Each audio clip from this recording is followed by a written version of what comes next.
movies at last. Looks like it, Aunt Mattie. Huh. What, Dad? Hello, son. Well, daughter, how was the moving picture tonight? Lovely. Mice, that's what it was. Just a lot of mice. There wasn't anybody killed in the whole thing. Oh, well, then I'll stick to these. These don't talk. And that big cluck Norman Maine was in the picture tonight. Never does anything but kiss a lot of girls. Norman Maine is one of the best actors in pictures. You and your movies, that's all you think about. You shouldn't be allowed to go to them at all if you're asking me. Too bad I was so busy in the kitchen. I didn't hear anybody asking you. Hello, Granny. Hello, darling. But of course, no one ever listens to me. They do if they're within 10 miles of you. Gathering around picture shows. House all cluttered up with movie magazines. And the other day, I caught her talking to a horse with a Swedish accent. Oh, sis. We're only young once, you know. Ah, Hollywood. You'd better be getting yourself a good husband and stop mooning about Hollywood. You know what she wants to do? She wants to go to Hollywood. I've known it all along. I've seen her making faces in the mirror and talking to herself. That's what comes of your movies. Why, what would you do if you did go to Hollywood? I'd be an actress. I would, I tell you. I've always known I could. Guys, wouldn't it be wonderful to have a movie star in the family? Oh, Miss Blodgett, may I have your autograph? You may not know it, Alec, but you're practically on your way to bed. Oh, Miss Blodgett, you're my favorite actress. Won't you tell me the secret of your success? Oh, let me alone. I asked her what's come over you. I'll tell you what's come over her. She's just a silly little girl whose head has been turned by the movies. And the sooner she forgets the whole thing, the better off she'll be. Why will I be better off? What's wrong with wanting to get out and make something of myself? What do you do that's so much better? Just because you're satisfied to sit here all your life, you think you can laugh at me. Well, someday you won't laugh at me. I'm going out and have a real life. I'm going to be somebody. You know, if it was spring, I'd say give her a good dose of sulfur and molasses.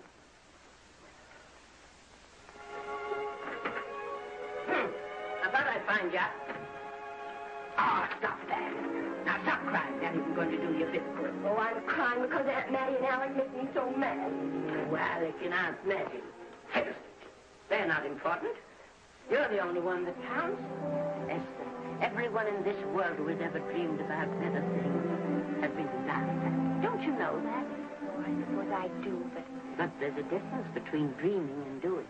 The dreamers just sit around and moon about how wonderful it would be if only things were different. And the years roll on and they grow old. And by they forget everything, even about their dreams. Oh, I don't want to be like that. I want to be somebody. Oh, yes. Oh, yes. You want to be somebody. But you want it to be easy. Oh, you modern girls, give me that pen. When I wanted something better, I came across those plains in a prairie schooner with your grandfather. Oh, everyone laughed at us. They did it all the other pioneers. They said this country would never be anything but a wilderness. We didn't believe that. We were going to make a new country. Besides, we wanted to see our dreams come true. Oh, Granny, it must have been wonderful. It was wonderful. But don't you think for one single minute that it was easy, Esther Blodgett? We burned in summer and we froze in winter. But we kept right on going and we didn't complain because we were doing what we wanted to do. Can you understand that? Yes, I can. Could you do it? Could you do it even if it broke your heart? Because remember, Esther, for every dream of yours you make come true, you'll pay the price in heartbreak. Oh, I know what I'm talking about. You may not believe it, but I was a young girl once. And a very pretty young girl. A lot prettier than you are. And I was in love with your grandfather. And when some Indian devil put a bullet through him, I felt as if it had gone right straight through my heart, too. And I remembered all he taught me. And I went right on. I buried him out there on that wilderness with my own hands. And I went right on that same day. And I kept right on going, even when your mother was born. Oh, Granny, I want to make it worthwhile.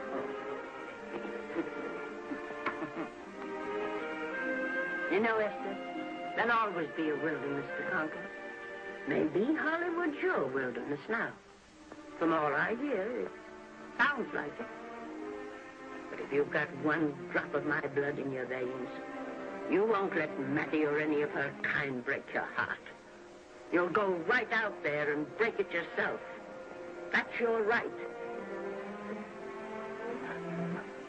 Here. Oh, here. Stop that nonsense. Here. Take this and go to your Hollywood. Oh, I can't take your money. Well, why not? It's your savings. Well, I was only saving up for my funeral. Now I don't think I'm ever going to die. Oh, Granny, how can I ever thank you? By giving me your word of honor that you'll never tell a living soul where you got that money. I promise. Remember, if you do, I'll have you arrested for robbing me.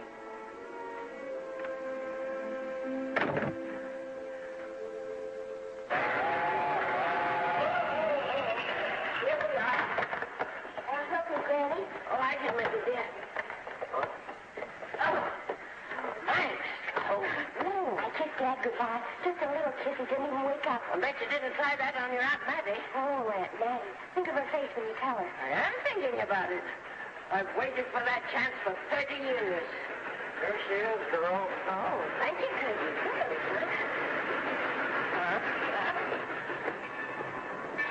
Well, come on. Here's your prairie schooler.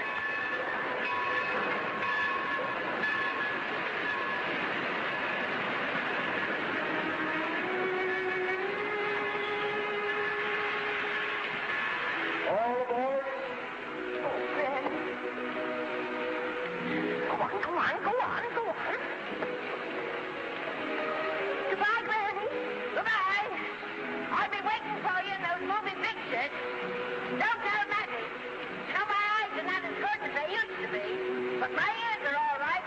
So you remember, talk up good and loud. All aboard. Goodbye. Bye. Bye, Granny. Bye.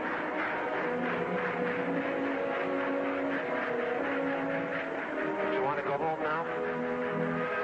I don't want to, but I will.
Good afternoon. Day, week, or month? Well, it's a little hard to say. You see, I'm going into the movies. Well, you better take it for a week. It'll break your jump to Beverly Hills. Are all the studios really near here? All except Gaynor British. I suppose the best way to get a job is to go straight to the studios, isn't it? I haven't any illusions, you know. I'm perfectly willing to begin with a little bit of a part, or even as an extra. $6, please, in advance. Oh.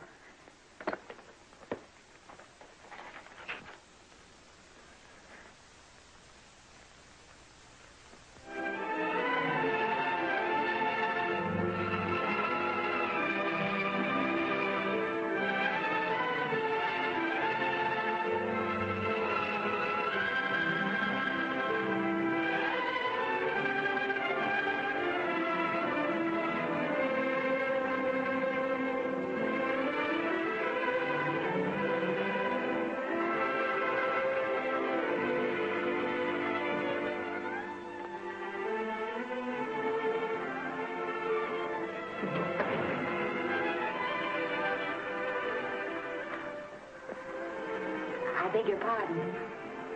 I'd like to register for extra work. How long have you been in Hollywood?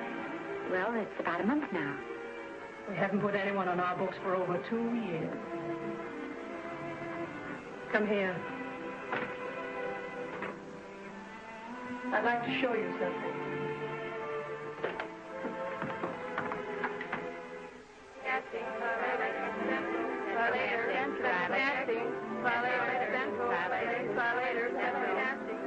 Every time you see one of those little lights flash, it's somebody asking for a job. Every time you hear them say, try later, it means there isn't any job. You can't keep the girls at the switchboard long. They go crazy. Every one of those little lights thought it was going to be a star. Still want to go in the movie?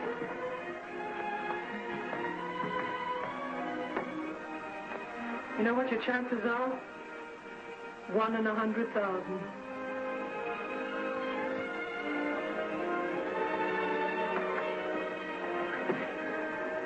But maybe I'm that one.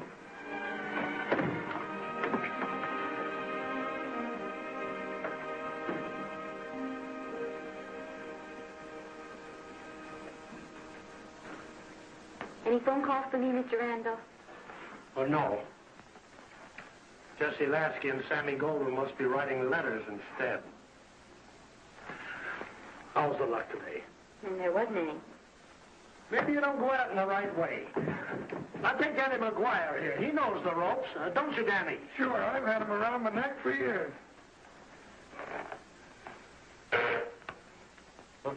What? Oh, Miss Blodgett. Danny McGuire, our new tenant. How do you do? Mr. McGuire is a big director. Oh, are you really? Oh, could you possibly use me in a picture, Mr. McGuire? Of course, I haven't had much experience, but I don't think that really matters if you're willing. And I Now really listen, feel that... lady. In the first place, I'm not a director. I'm an assistant director. In the second place, if I had any jobs to give away, I'd confer one on myself. And in the third place, you should have stayed back home in the first place.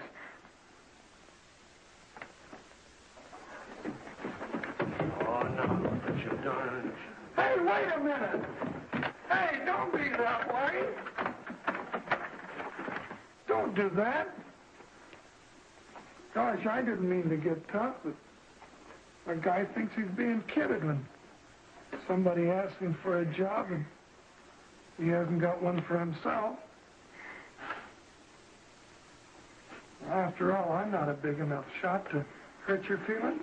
I'm sorry. It wasn't just that. It was a lot of things. Looking for a job every day and never getting any nearer to it. I guess I was beginning to get a little scared. I know. Lady, do I know.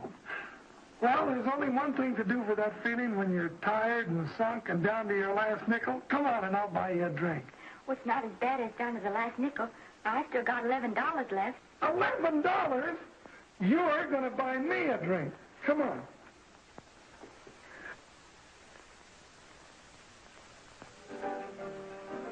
That's right, George. There's nothing like a little rum to take away that milk flavor.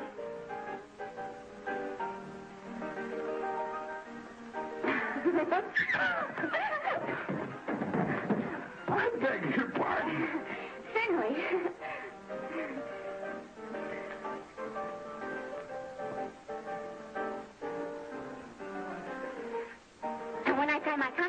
I'm going to do as soon as you direct every picture I'm in. That's my pal. Of course, I'm going to be perfectly nice about it, but I'll just insist. Now, that's the way to talk. Don't let them lick you. Oh, I should say they can't lick me. If they try anything like that, what? I just won't sign. Now, that's right. What have you got to lose? Another one of these and we'll open our own studio.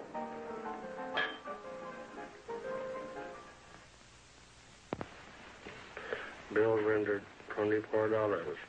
Past due. Remit without further delay. Me.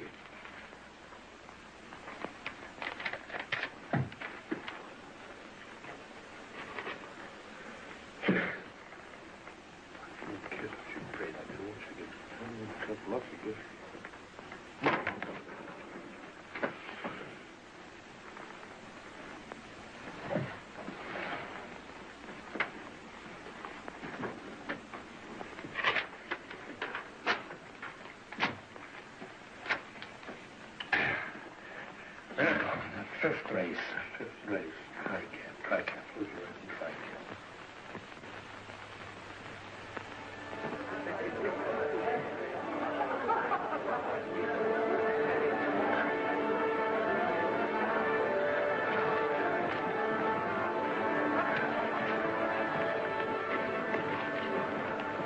Hey, the program's going to be swell tonight. Now, you take this fella Beethoven. I'm a pushover for him. And Chopin, well, he's not so dusty either. But I kind of wish that once in a while they'd play something you could sort of go out whistling, you know, like Nasce, Blood. Well, there's a tune. Hey, why don't you throw your hat in the air or something, can't you? This is a celebration. My job starts tomorrow. I know it does, and I think it's swell, Danny. Gee, I wish you were in on it, too. But oh, no, it would have to be a war picture. One of those big novelty numbers, a war picture without any beautiful women at the front. Oh, well, something will happen soon. Maybe. Why don't you go home, kid? Oh, Danny, I can't do that. I came here, and I've got to stay. Well, now, if it's on account of money, I can... Thanks, you've given me enough already. Anyhow, this is no time to be worrying. This is a party. Look at all the people. Everybody in the world. Look. That's me and the name.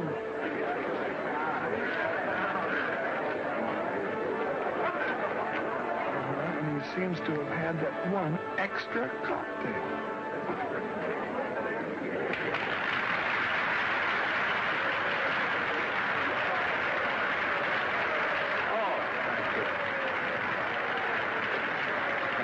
Sit down, you dope. That's for the orchestra leader.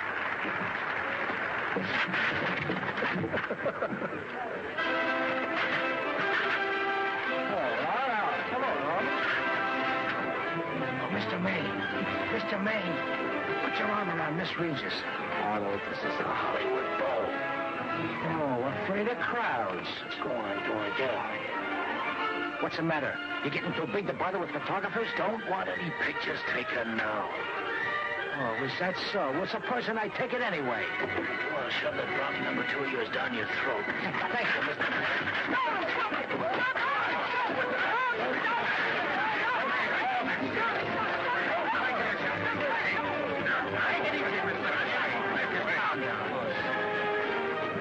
Normie, come back and sit down.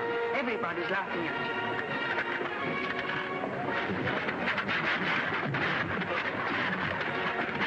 All right. Hi, Norman. Is he always like that? Well, I suppose he has to sleep sometime. Oh, and he's so wonderful on the screen.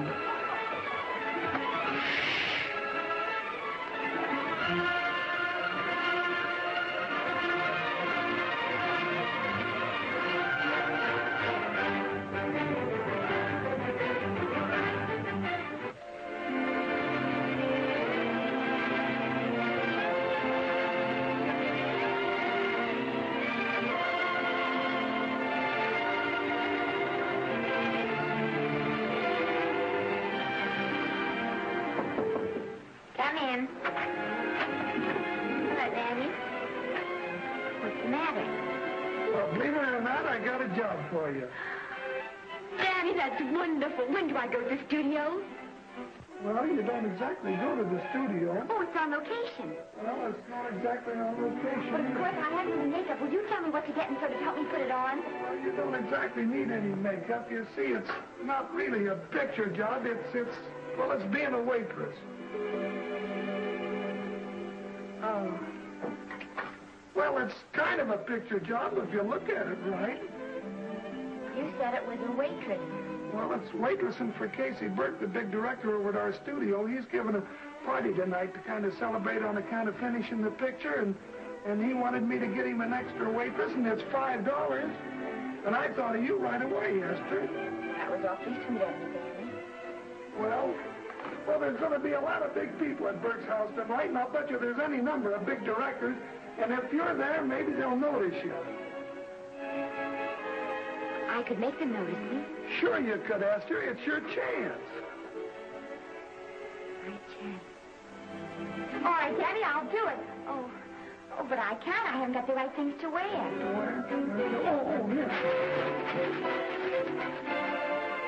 Now, you don't think the wardrobe department's right next to my office for nothing, do you? A perfect fit.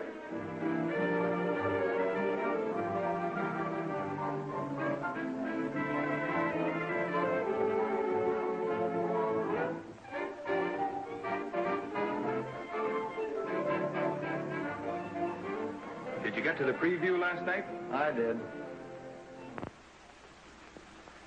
Would you like a little hors d'oeuvre? They are very nice. Oh, thanks.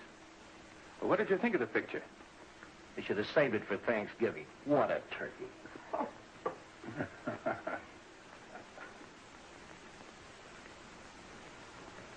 Will you have some hors d'oeuvre? You do like hors d'oeuvre, don't you? I don't think there's anything so enjoyable as hors d'oeuvre before supper, and these are really delightful.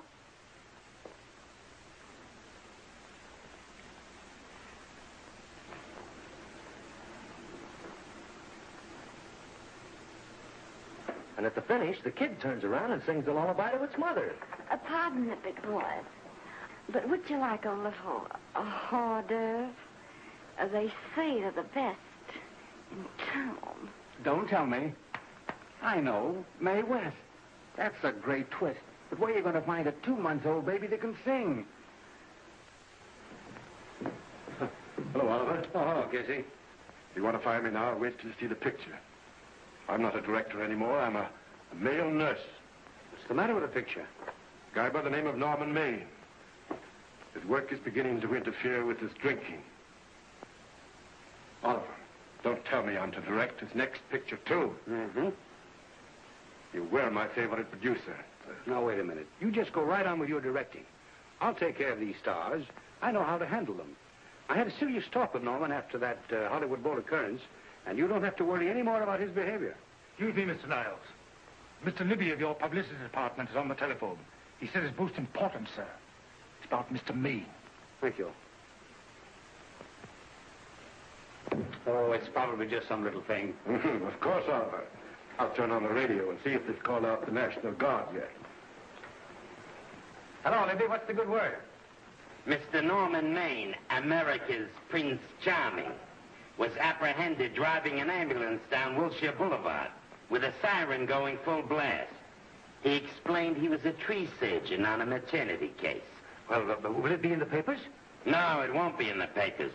But that's a nice, expensive hobby of yours, keeping Mr. Maine's informal entertainments out of the public press. Oh, that's fine work, Libby. Try and see that no one gets to Norman. He's probably home sleeping it off. All of him. Why can't you forget those dopes at the studio for one night? Business, business all the time. I don't know what's going to become of you. Norman, why didn't you call for me? Oh, by darling, why didn't I call for you? In case you've forgotten, I was supposed to come here with you. Oh, that's all right. I got here without any trouble. The only reason I don't slap your face. Yes, darling, I know. Hello, John. Oh, hello, man. What's the matter with Oliver? He looks as if he'd had bad news. Hello, Mary. What's the matter, old boy? Maybe I'm wrong. I guess I've been drinking too much lately. Oh, you have to cut it down. It's bad stuff. Scotch and soda.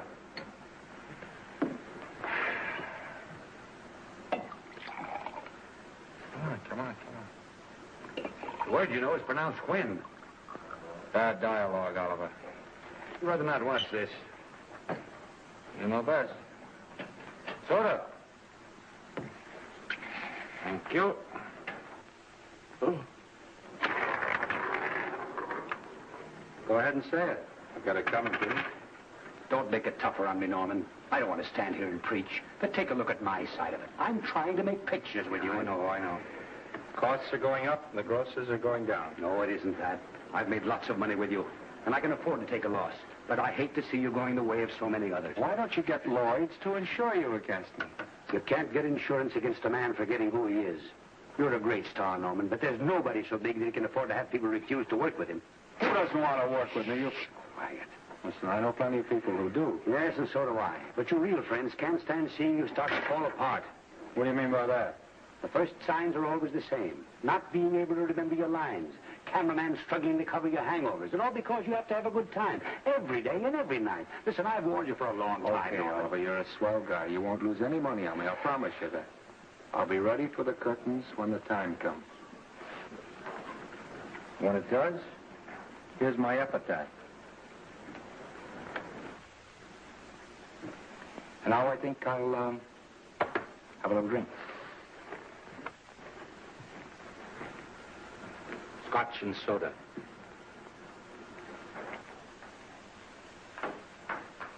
Scotch and soda. Ooh.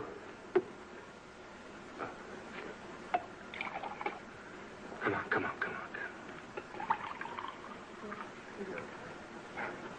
A little soda?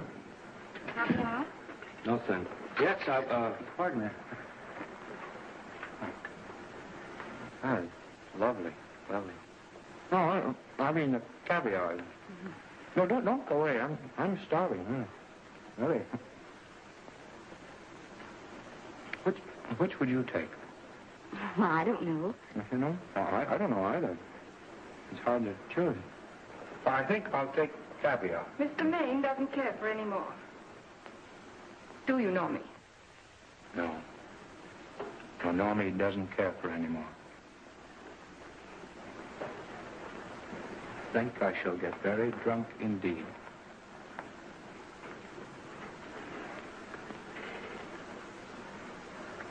Scotch and soda. Sorry, I have something.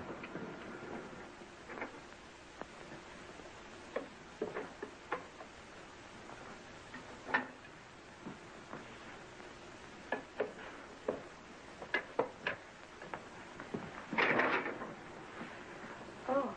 Mind if I help?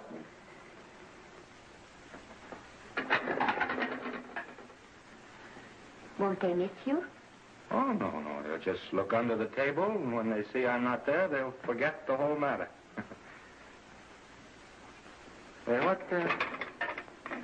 What's your name? Esther Blodgett. My name's Maine. I know. You do it? Ah. What's so funny? I was just thinking about all your fans and how surprised they'd be to see you here helping me put plates away. Oh, they don't know my finer side. You'd be pretty envious of me, meeting you this way in person. Oh, you do. Well, tell me, are you disappointed? Yes. Now you've done it.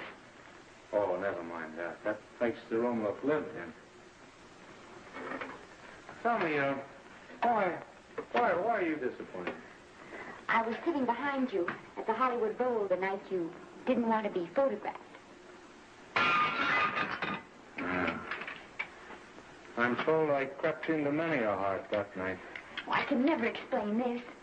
You know, you have very pretty hair. You better get out of here. And a sensitive mouth. And a charming little... Precisely why are you here instead of with the rest of the guests? I'm just trying to be helpful. I see. Are you sure there's no other attraction?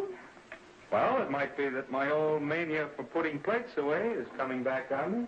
It's rather odd. I always know where I can find you if there's a pretty girl around. Not only odd, it's embarrassing. You're being deliberately insulting, Norman. I put up with this for long enough. Dear, don't lose your temper. Remember, we must try to keep the voice low.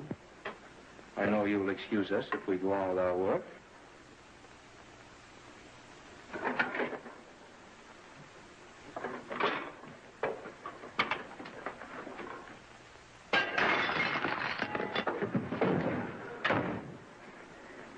Now see what you've done.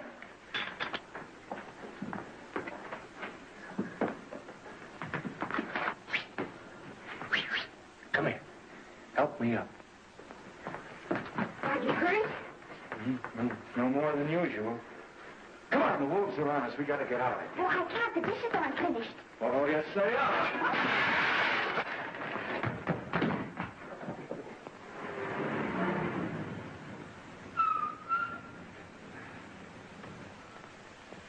Well, I bet I know what you're going to say now. What? Good night. Good night, and thanks. Hey, wait a minute. Hey, you realize that all I found out about you is that you're foolish enough to want to go into pictures? But why is it foolish? Look at you. Yeah, that's what I mean. No, I'd rather like to go into this matter a little more thoroughly. Oh, that's awfully nice of you.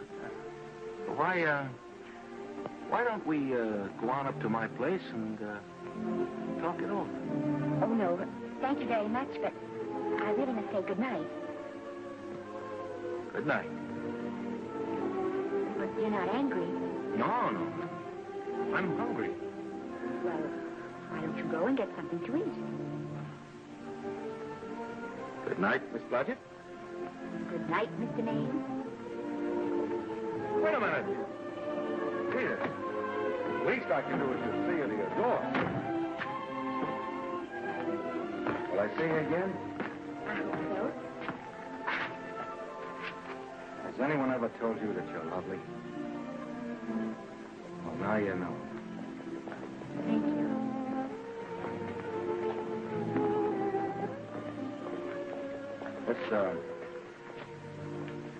It's hard to say, but I want to say it anyway. You know, I'm a screen. In private life, you know. But whatever I do, I still respect lovely things. And you're lovely. You understand? Yes, I think I do. And it isn't that bump on the head that's doing this. Well, I'm glad.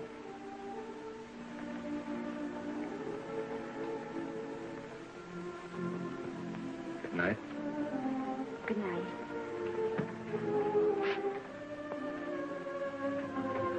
Hey! You mind if I take just one more look?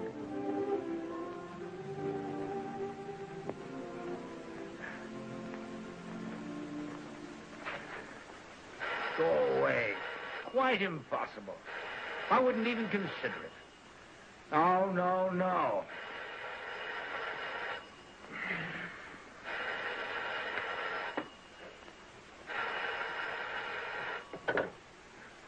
Hello? Who is it? Who? Norman? What have you done now? You're not in jail, are you?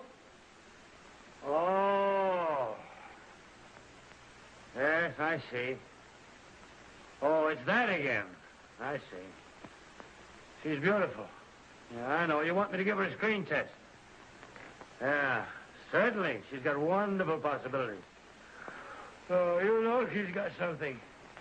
Well, you knew all the other ones had something, too. Oh, no.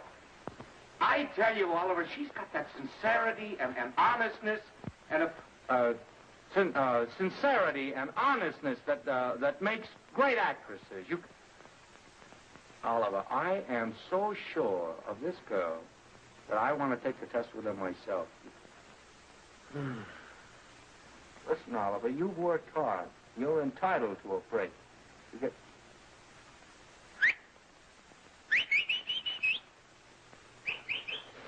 Yes, I heard you. Anything. Yes. Yeah. Oliver, look. You try to get a little sleep now, old man. Right. All right, boy. Good night. Now, tell us.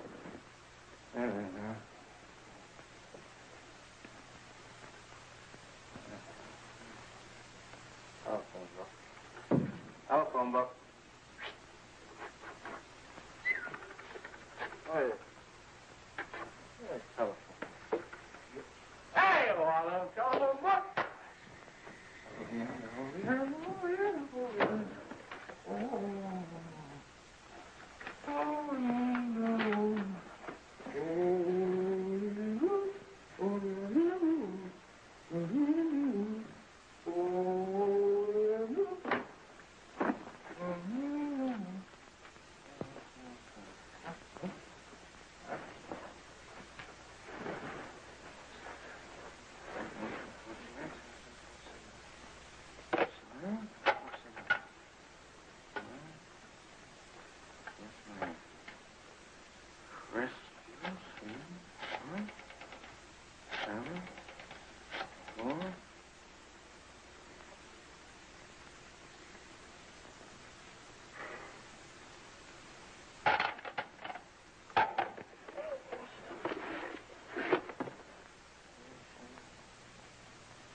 Telephone.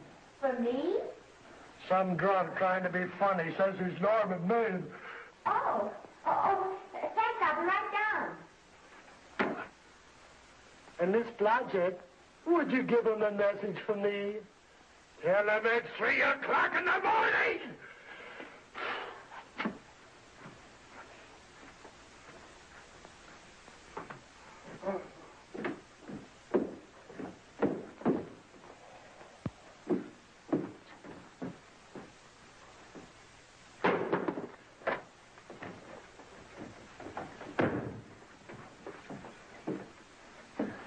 Hello? What? Oh. Oh. Oh. Oh, yes. I'll be there. Oh, thank you.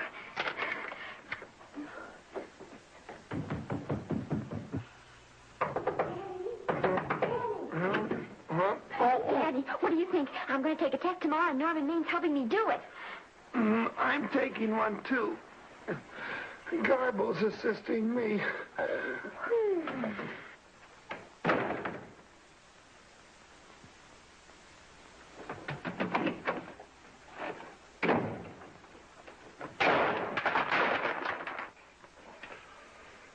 Oh.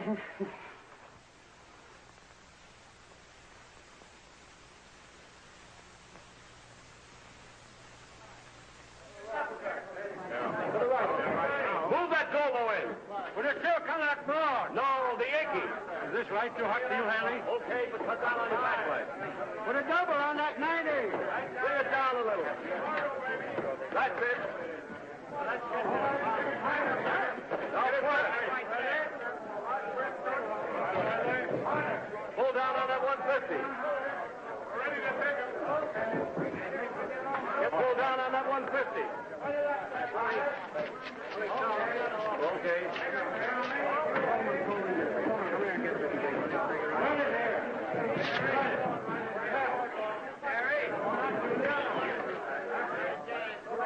Bring me an apple box. Listen, gentlemen, please, if you don't mind.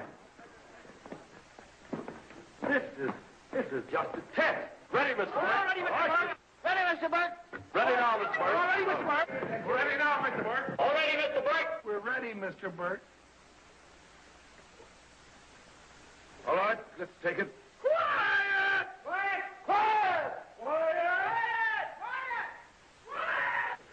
Ready, Norman? Yeah. You ready, Miss, what's your name?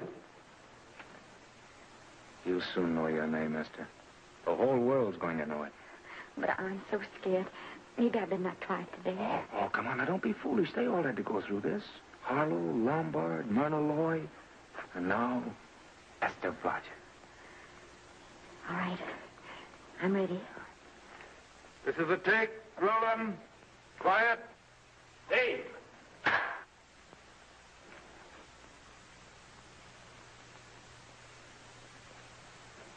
I may as well tell you that my whole organization thinks I've gone a little nuts to sign you. Well, maybe they're right. I've been nuts before. You see, all the experts seem to think that your type is a little mild for present-day taste. But I rather believe that tastes change, like eyebrows. And I think that also, like eyebrows, tastes are going back to the natural. You look like a nice girl. I think I'm going to like you. That's not important. I think the public will like you. That is important. Oh, yes. I see what you mean. I mean, I know it is. Well, I don't think it's going to be easy. Nothing you really want is ever given away free. You have to pay for it. And usually with your heart. Someone else told me that once. But you still have to work it out for yourself. Oh, well, all this is just a long way of saying, I'm glad you're with us and good luck to you. And now I'm going to turn you over to our demon press agent, Libby. Don't let him frighten you. He has a heart of gold, only harder. And for the love of Pete, learn to close your mouth and keep it closed, even in your love scenes.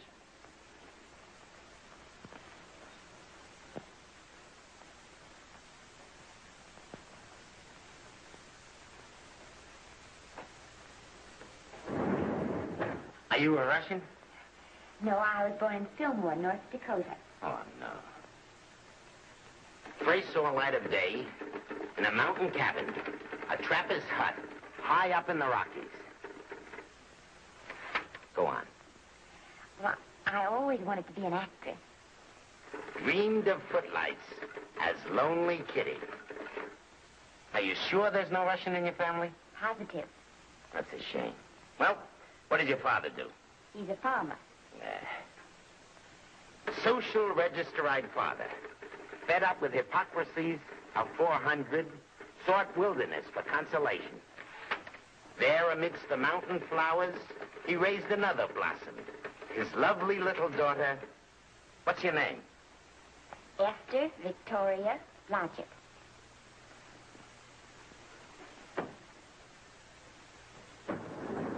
Greatly appreciating your attention in this matter, very truly. Do you know what her name is? Esther Victoria Blodgett. Hey, we'll have to do something about that right away. Esther Victoria Blodgett. Well, that Blodgett's definitely out. Let's see, Esther Victoria, Vicky. How about Vicky? Oh, I think that's terribly cute. Let's see, Vicky. Vicky what? Vicky, pronounced Vicky. Siesta, besta, sesta, desta, festa. Oh, that's very pretty. Jester, Hester, Dester, Lester. Vicky Lester. Oh, I like that. Say it. Vicky Lester. Say it again. Vicky Lester. Say it again. Vicky Lester. Say it. Vicky Lester. Say Vicky Lester. Vicky Lester. Vicky Lester. Vicky Lester. Vicky Lester. Flash. Oliver Nile Studio discovers new starlet, a Cinderella of the Rockies. Her name is Vicky Lester. Those who have peeked tell me she couldn't be more divined. The face of an angel and such natural talents. Her voice is a symphony. Her very walk, they tell me, is enough to drive men mad. Not that way. Get the lead out of your feet. Lift them up.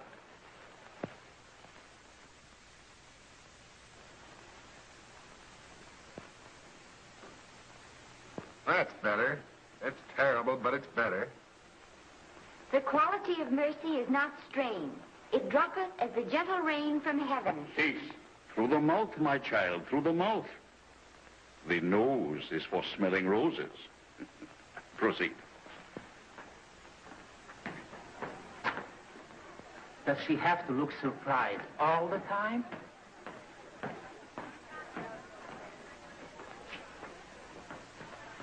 Anyway, it's just a rough sketch. Pretty small mouth, eh? Oh, well. Give her that Crawford smear.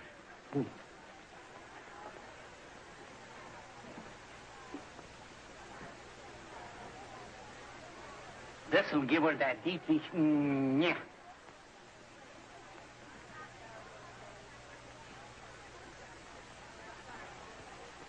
We're on the wrong track. She still looks surprised.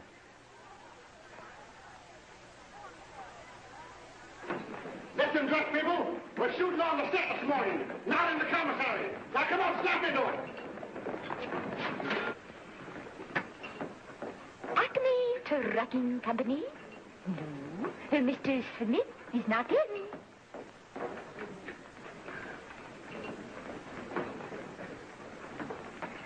Acme Trucking Company. No. Mr. Smith is not in.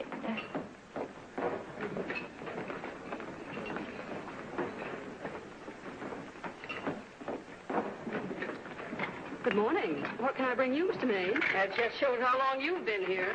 Never bless you. How soon are you and I going to be married, huh? I don't know. You'll have to ask my mother.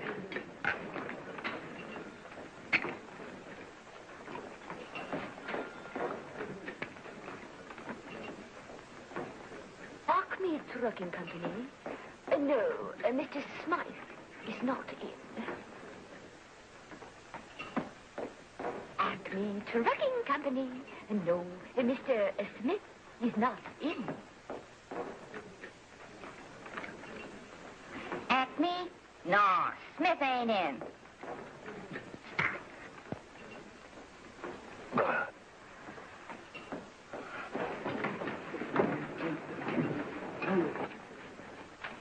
Acme Trucking Company? I'd like to speak to Mr. Smith, please. Mr. Smith is not... Oh, Norman. What's all this between you and Smith? I've got a part. It's only one line, but it's in the picture. It's ambition that made you break that date with me last night. Well, I had to be here so early this morning. And So did I. I had to stay up all night to make it. you started your picture, haven't you? No, we're still in the testing stage. You can't seem to get the right girl for the lead. Gee, you think with all the girls there are that... Yeah, I know, but this one's got to be different. She's got to be little and cute and sweet, intelligent. It'll blow me down. What? Will close my tired old eyes. Well, what is it? Hold everything. Come on. Come on.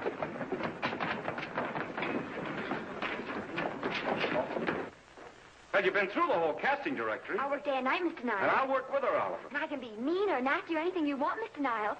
If she clicks, Oliver, you've got a star overnight. Okay.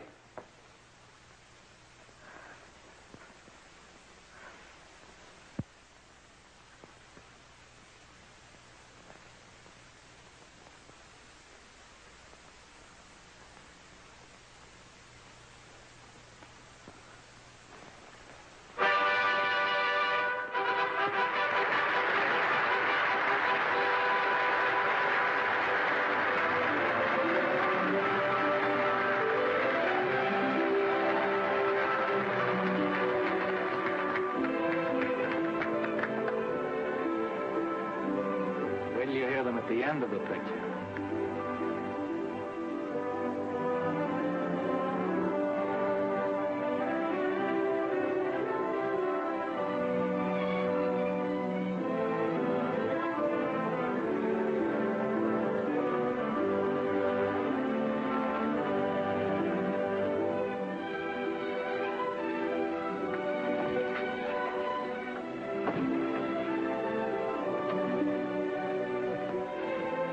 Do you think we were noticed? By no one. They're much too busy playing at croquet.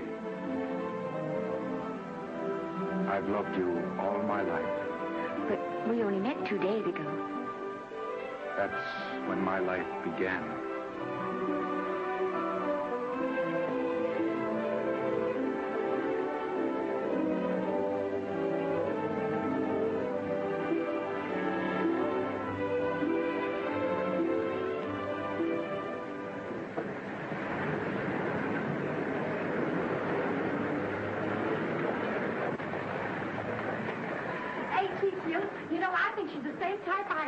you? I think she's sweet. Well, it's Vicky Lester's picture, all right. I think she was much better than he was. These producers are so horribly dumb. They won't know how good she is. Well, maybe it's because she's a good girl. No, means not so bad, but it's Vicky Lester they'll go to see. Isn't she, darling? I think she's the most precious little thing I've ever seen. It's a knockout, Libby. You might mention that when you write your review. That Lester kid's a gold mine. Didn't you like Norman Maine? Was he in it?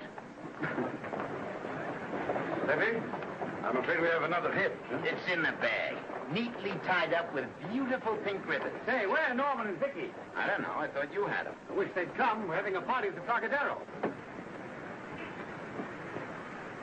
Isn't it thrilling running away from people? Norman, it's so exciting, So new. A star is born. Come on, run.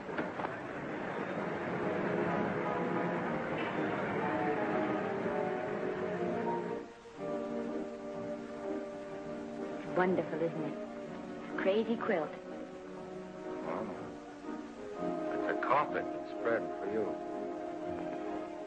It's all yours from now on, you know. Come, Esther. You're a success.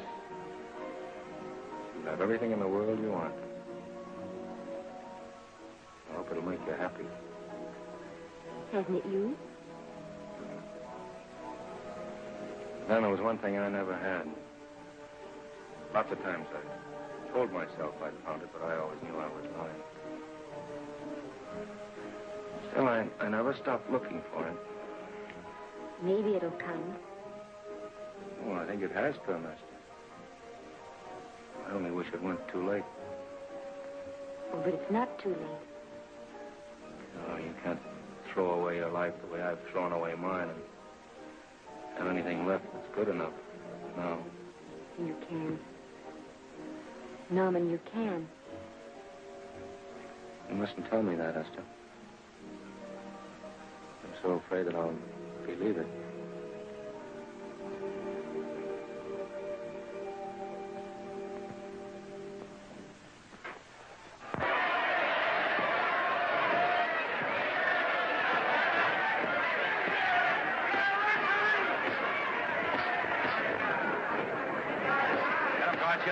Switch your right.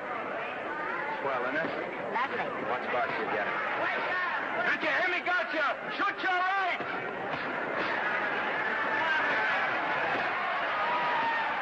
He's down. Gotcha, got him. Gotcha, got him. He did, didn't he?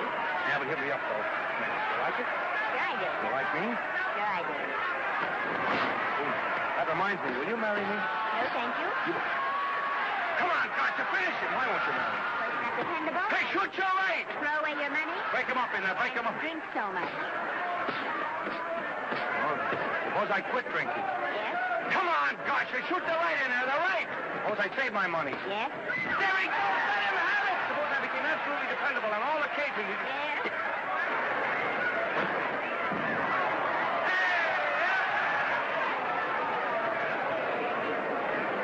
Hey, gotcha, he got him. He got him.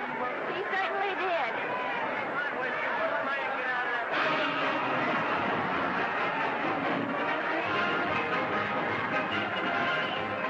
Gee, that's a beautiful fight. Norman, What yet? would you do all that for me if I said I'd marry you? Well, certainly not. I was just supposing. We're going to be married. Guess I didn't read that line right. I'll try it again. We are going to be married.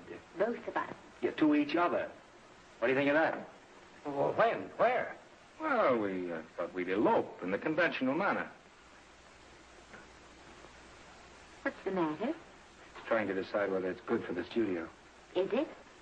It is. And bless you, my children. When's it going to happen? Oh, we thought we'd just sneak out sometime. We're not telling anyone but you. Listen to this. The screen's ideal romance blossomed into breathtaking reality today when Vicky Lester and Norman Maine, America's dream lovers, slipped quietly through the portals of holy matrimony. How does it sound? Horrible. But you see, we're going to elope. Sure you are. It'll be the biggest elopement this town ever saw. We'll get a tie-up with the Army, have you escorted all the way down to Yuma by 20 of their new bombing planes. Is he going with us? Don't you think we can work this thing out better alone? No sense in bothering the happy couple with all the details. I'll see to it that you get a carbon copy of the whole layout. I can hardly wait. I'm sorry we didn't realize that we were in the way. While you're settling the details, you don't mind if I take this woman out and buy her a ring, do you? Sure, go ahead. We want everything legal. That's a charming match. A nice girl like Vicky. And public nuisance #1. Now, wait a minute, Libby. Norman's all right. And if you'll pardon my pointing, Vicky's business is her own. It doesn't require any comments. I wasn't making any comments. I just said it was a rotten shame. So go ahead and plan the elopement. Oh, that elopement stuff is out. You can't get any scope in that. We're going to have a wedding. Where'll we have it?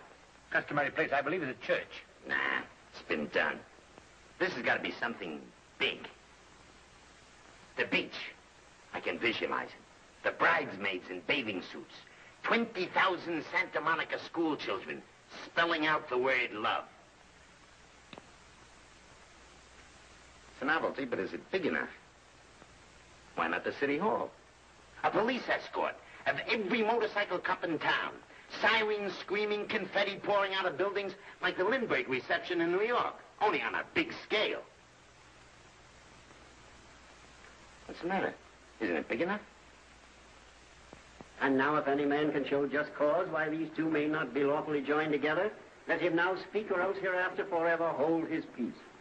Do you, Alfred Henkel, take this woman as your lawful wedded wife? Will you love, comfort, honor, and keep her in sickness and health as long as you both shall live? I will. Do you, I beg your pardon.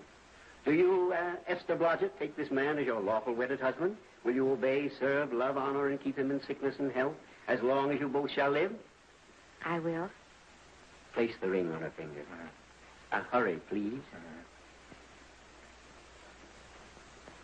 Now, by virtues of the power invested in me as Justice of the Peace of San Bardo Township, County of Los Angeles, I pronounce you man and wife.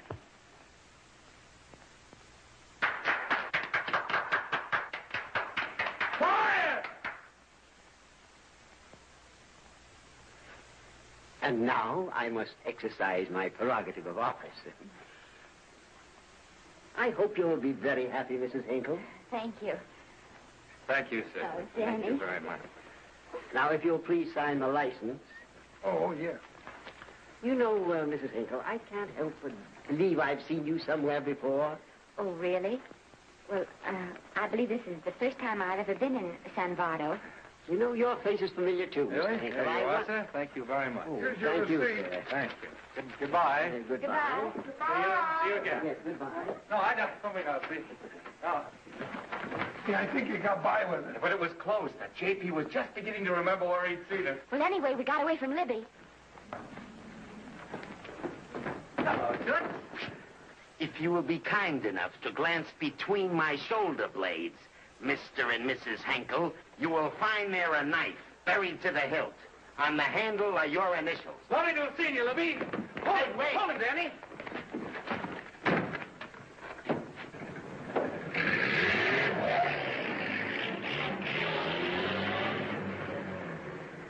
There go a couple of rats I raised from mice.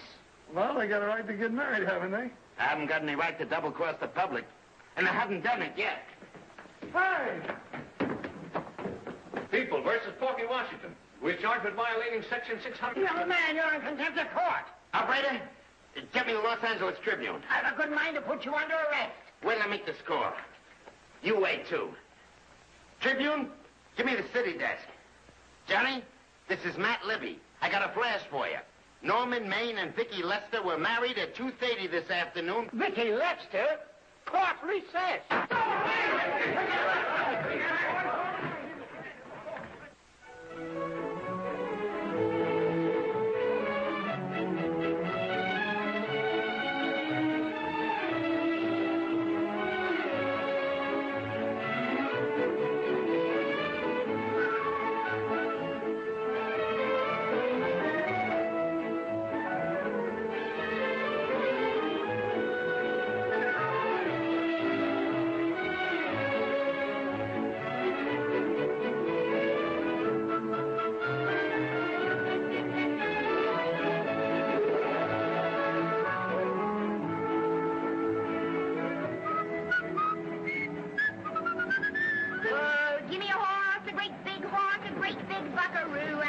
me wahoo, wahoo, wahoo!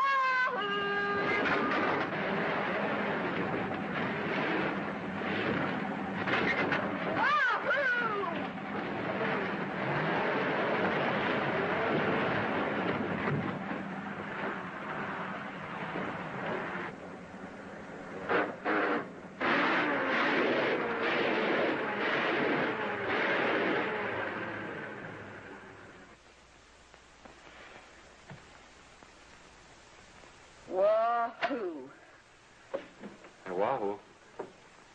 I don't want to sound immodest, but I think I've stripped the gear. Well, sit down, won't you, and let's get acquainted. We'll probably be seeing quite a bit of each other from now on. No. Might just as well break the ice now as later.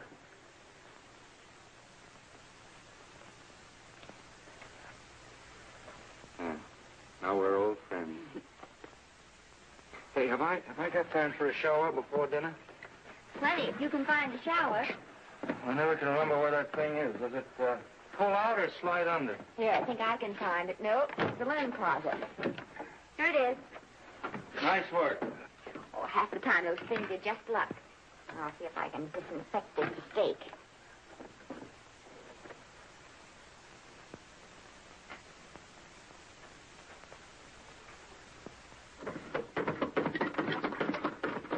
Esther, there's no soap. Here. Thank you. Oh, and that's, Yes, dear? I'll need a washcloth. Oh. How you fix the cigarette? You know I never smoke underwater. Well, what do I do to make this thing work? Pull that gadget at the top and pray for rain.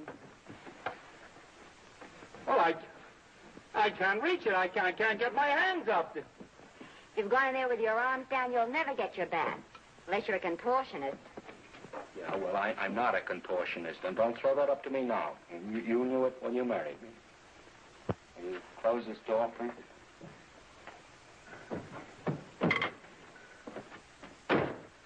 Thank you.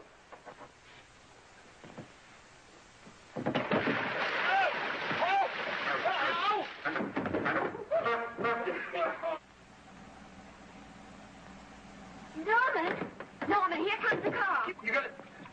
Huh? Here, quick. Quick what? Quick, go out and stop them and ask for help. Oh, I'll catch cold. Oh, you'll get warm again. Yeah.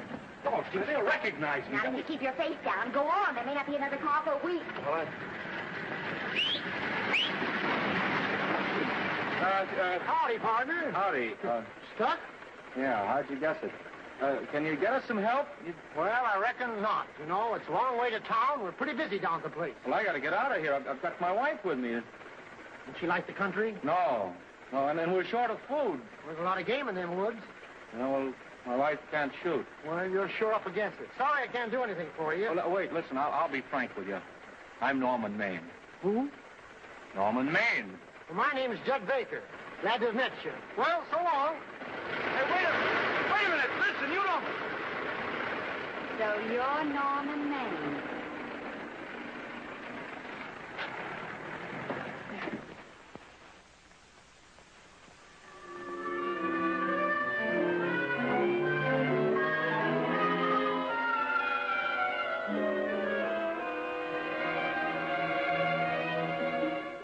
I got my prestige to look out for. I'm supposed to be the best publicity man in the racket. And they laugh themselves sick when I even try to get a decent mention of me. Yes, I know how sensitive you are, Libby, and I don't like to see your feelings hurt. Thanks, boss. Now, Vicky, there's a dish for free space. But if Maine swam across the Pacific, the papers would keep it a secret. Well, the exhibitors don't like him, the critics don't like him, the public don't like him, and I don't like him. Who likes him?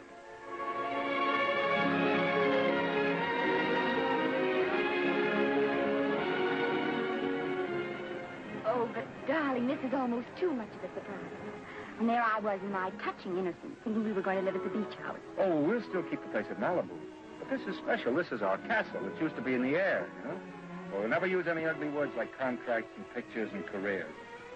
When we come in those gates, we'll check the studio outside. Come on, I got another little surprise for you.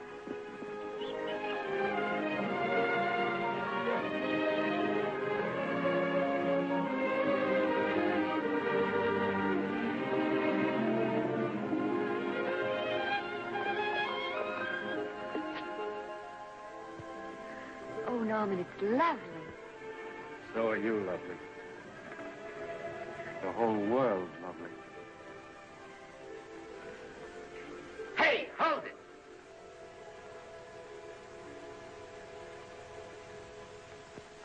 That's it. Caption: their honeymoon never ends. All right, let's get some pictures. Now, if the bride will sit here and the groom stand behind her, we'll have something unique. Now let's go after something different. You sit down and she'll stand up. Pretty radical, isn't it? Yeah, but in a nice way. Okay, Otto, fire. Caption: their honeymoon begins anew. Ah, the producer. Caption: their honeymoon ceases abruptly. Hello, Oliver, glad to see you. Oh, I'm glad you're back. Thank you. Vicky, how well you're looking. Hello, Oliver. Am I interrupting? Yes, thank you. Just want a couple more pictures. That's enough of both of them. What they're asking for is exclusives of Miss Lester. How long? Oh, I see. Well, come on, Oliver, let you and me get exclusive. See you later, Vicky. Well, don't worry, Otto. My camera smashing days are over. They ain't your only days that are over. Oh, hold that, Miss Lester. Gorgeous. Well, Oliver, how's the dividend situation? Very pleasant. I think we'll show $2 million on the next quarter. Oh, smart move of mine to sell my stock, eh? Oh, well, when you need money, you need it. Well, some people save up for just such an event. You know, there's bound to be a rainy day occasionally. Yeah, but as a citizen of California, I've always refused to admit that. Yes, I know, but still it does rain. Well, anyway, you can thank me for some of those dividends of yours. Mm-hmm. Oh, can't you? Oh, sure. That was a little too quick, Oliver. What's the matter? The Enchanted Hour was a smash hit, wasn't it? Well, it made Vicky a star overnight. Yes, it should have. How about me? Oh, let's talk about business at the office, Norman. Beautiful pool you have here. Beautiful. Oh, now let's talk about it here. Didn't they like me? Well, maybe the pot wasn't just right. That was the best part of the year. Look, Oliver, do you think I'm slipping? Can you take it? Yeah, go ahead. The tense is wrong. You're not slipping. You've slipped.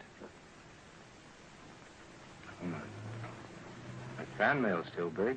Norman. Fans will write to anybody for a photograph. It only costs 3 cents for a stamp, and that makes photographs cheaper than wallpaper. But every 25 cents they pay for a theater ticket buys them the right to be a critic. And your last few performances, Norman, have not pleased your critics.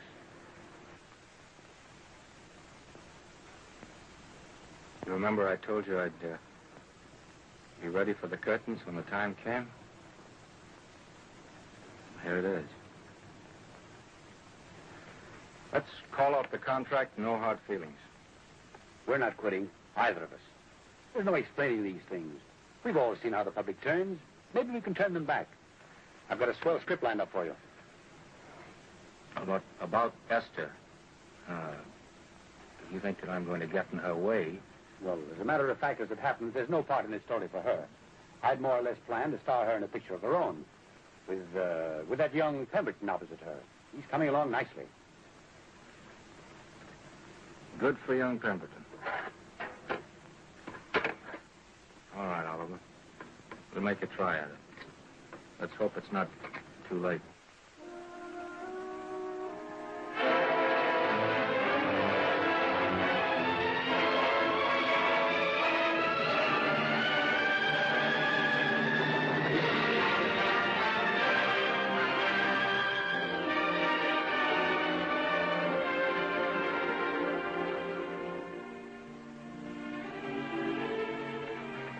No argument. I'll buy those. Huh. The screen's most finished actor. I'll say he's finished. Keeps him away in droves.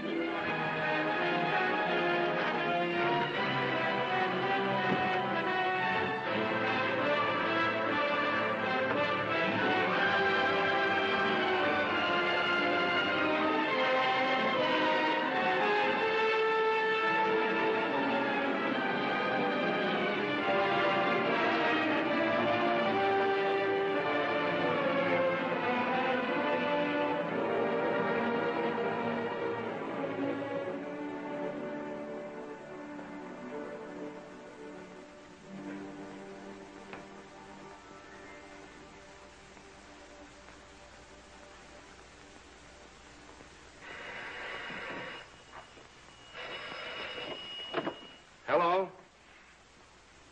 No, Miss Lester isn't home as yet. No, I'm not the butler. But I can take a message just as well as he can, honest. Oh, is that you, Norman? Swell. Listen, Norman, this is Artie Carver. Hiya, kid. Swell. Say, I hear you're through with Oliver Niles. Is that on the level? Oh, please, Artie, I'm not news anymore. Forget it. Say, what kind of a settlement did you make on your contract? Give me a figure so I can do a story on it. There was no money involved. We just called it quits. Okay, I'll fill in my own figure. Say, by the way, I've been trying to get an interview with Vicky for 2 weeks, but she's always busy. How about you giving an old pal a break by speaking to her for me? Sure, I'll ask her. Swell. So long.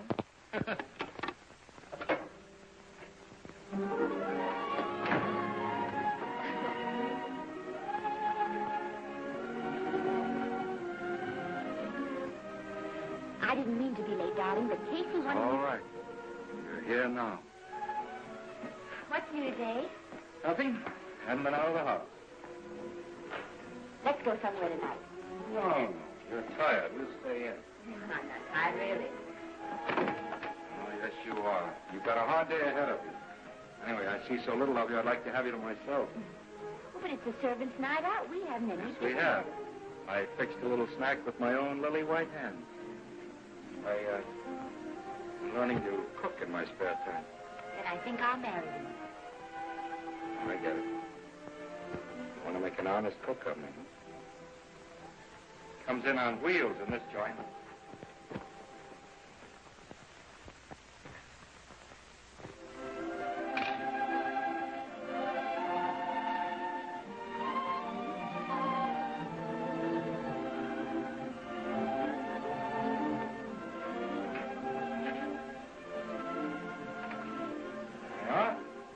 How's it look? Wonderful. Huh? That's what I thought. Now then, don't be formal, just pitch in. Huh?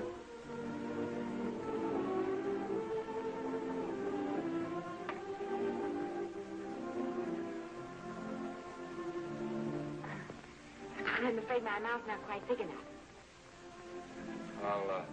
I'll measure it next time and make them decide. A little hard to lift, too. In fact, I think I'll take those measurements right now.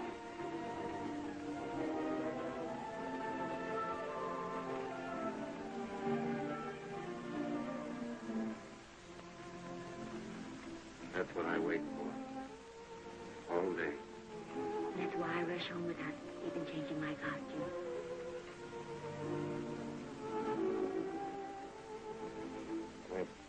You're forgetting that we're hungry. Would you like a sandwich? Thank you. I still have a little work on this one.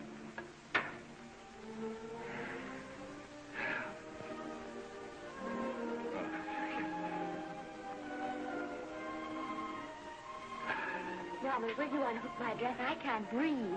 Hmm? You know, all the time I thought it was the kiss that made you breathless.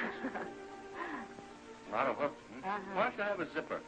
That's a good idea. You got it? Yes.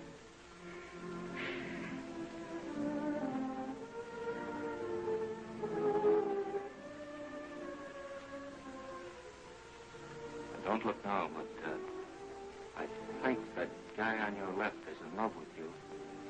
I hope so.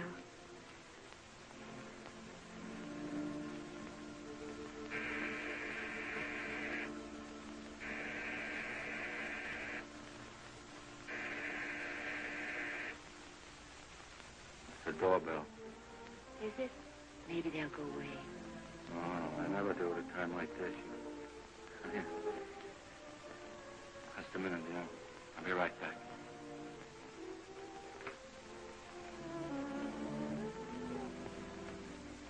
Does Becky Lester live here? Yes, I got a package for her. I'll sign for it. Well, who are you? I'm her husband. Oh, sure. I'm right here, Mr. Lester.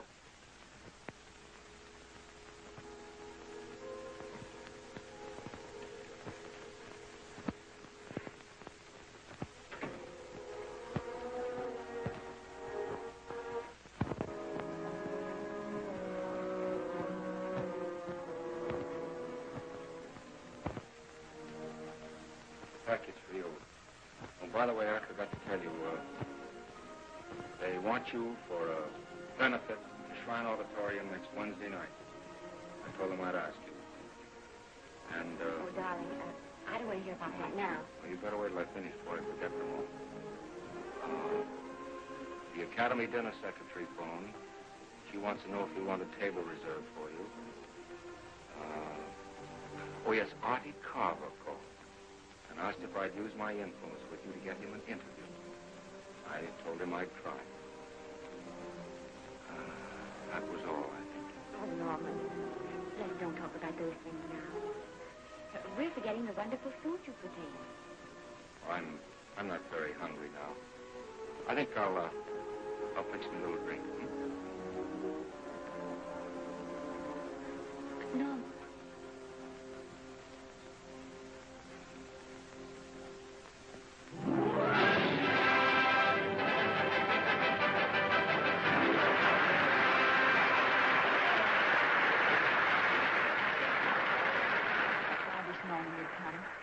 Stop worrying.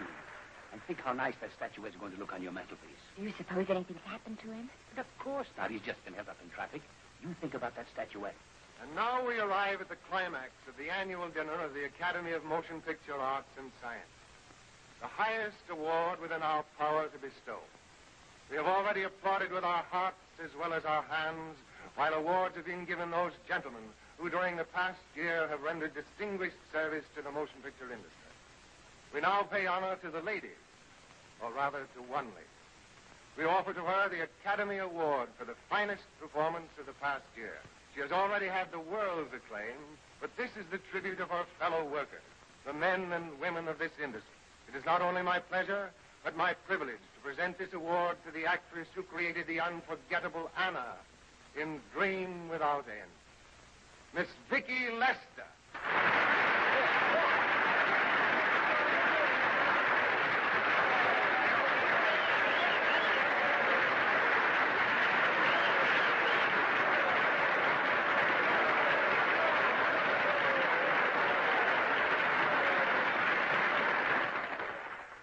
What more can we say, Miss Lester? This says it all for us.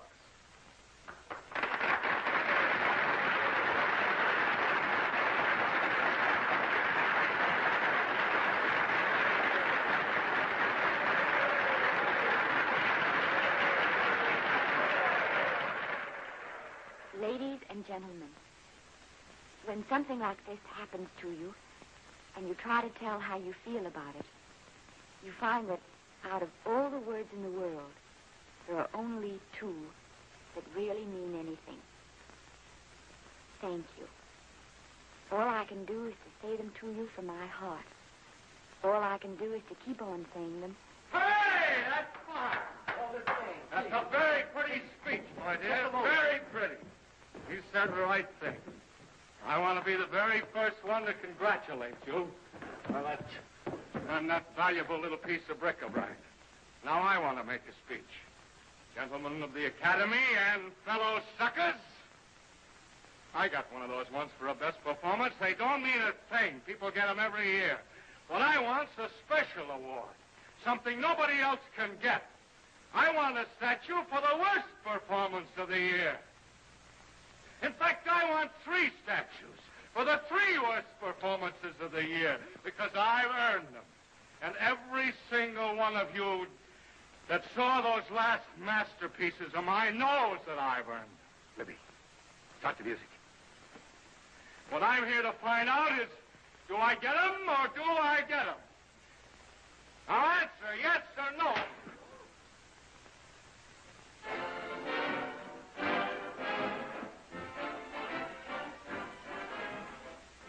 Norman, darling, let's go and sit down.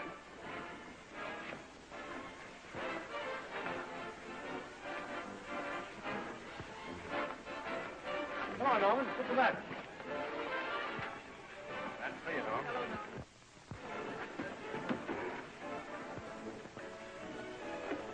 Well, Norman, how are you? Hi, Oliver. My dear, do let me congratulate you. You must be terribly proud and happy tonight. Thank you.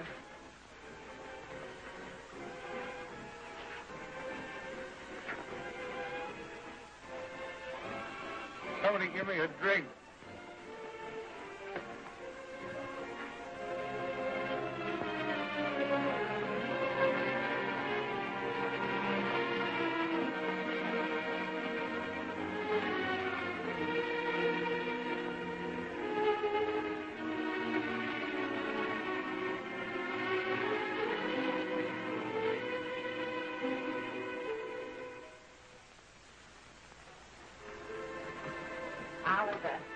Nice of you to come to my dressing room. Vicky, how are you? I've missed you. Everyone's missed you. Have a nice trip. Well, the 3 months tour of the theater circuit scarcely comes under the head of pleasure. But the way they're screaming for your pictures all over the country. Miss Lester, if I may talk shop, you are a knockout. Thank you. It's good to hear that. You've been crying. A little. How's Norman?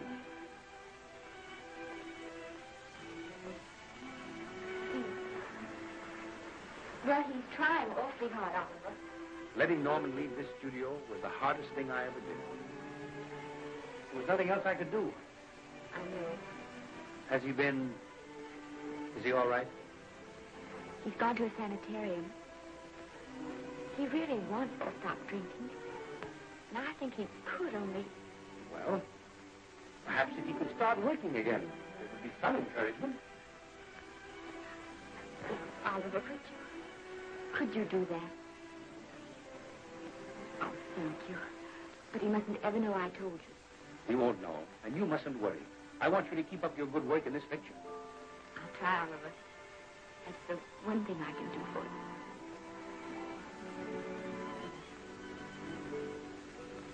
you.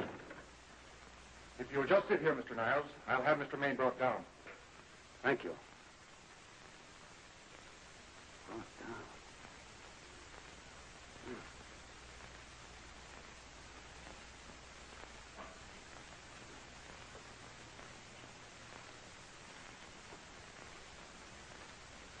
Hello, Oliver. Welcome to Liberty Hall. Hello, Norman.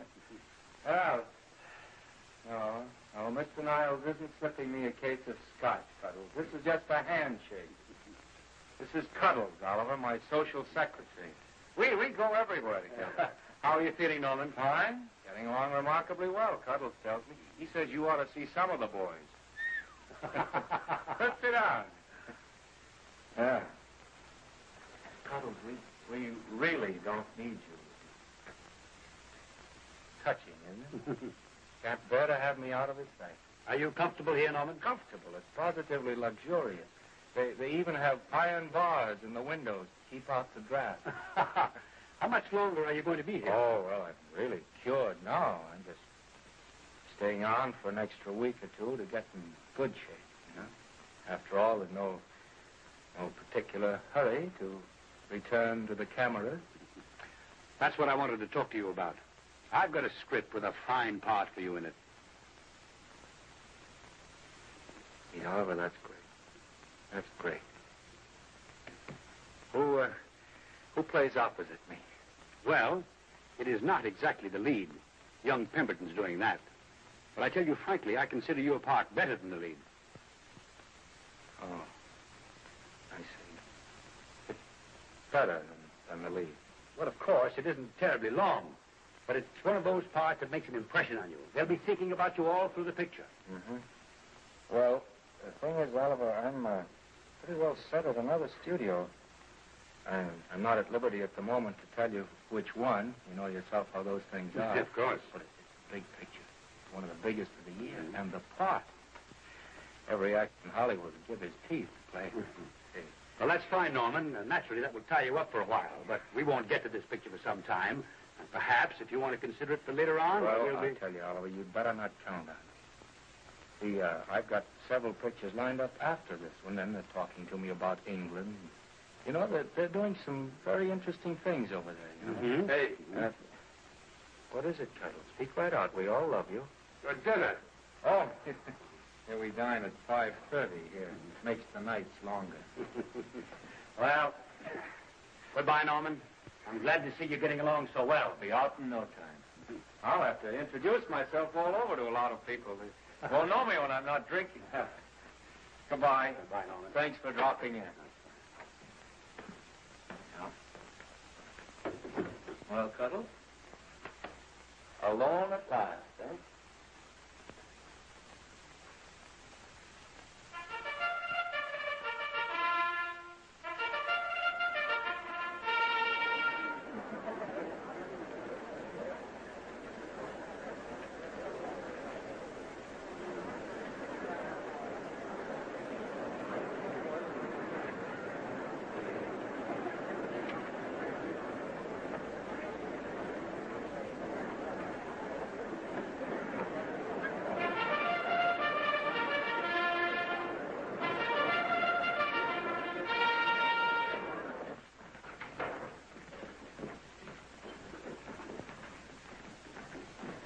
Bert? Sam? How are you, Marion? Oh, hello. Hello. Hello, Mammy. Glad to see you. How I hate to run into these has-beens. They give me the creeps. Me too. He was good while he had it. And he had it quite a while. Hello? Hello, Mr. Maine. I haven't seen you in a long time. Oh, I've been resting. Ginger ale, please. Ginger ale and what? Ginger ale and ginger ale. A new leaf? A whole new book. Thank you. Scotch straight. Hello, Libby. Why, it's Mr. America of yesteryear. Do they let you wander about now without a keeper? Oh, sure. I'm a trustee now. Didn't expect to find you at Santa Anita. What do they do with the actors while you're away? Oh, they cut them into slices and fry them with eggs.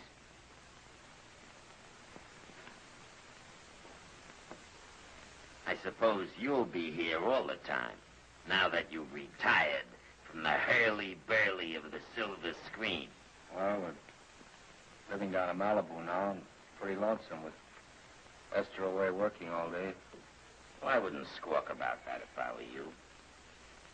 It's nice to have somebody in the family making a living. Oh, wait a minute, Louis. I don't want to forget that we're friends. Friends, my eye. Say, listen, I got you out of jams because I had to. It was my job, not because I was your friend. I don't like you, and I never have liked you. Nothing made me happier than to see all those cute little pranks of yours finally catch up with you and land you on your celebrated face. Pretty work, Libby. Always wait till they're down, then kick them. I don't feel sorry for you. You fixed yourself nice and comfortable. You can live off your wife now. She'll buy you drinks and put up with you even though nobody else will. Wait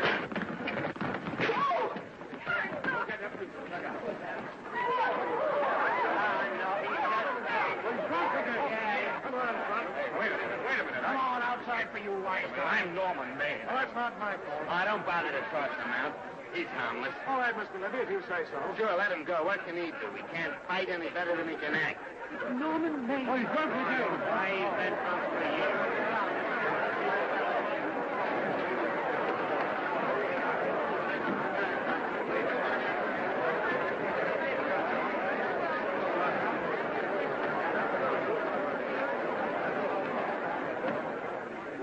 Give me a scotch.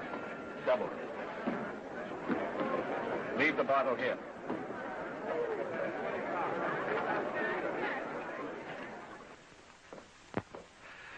Vicky, you'll be ill. Why don't you try to get a little sleep? But he's been gone 4 days. 4 days and not a word.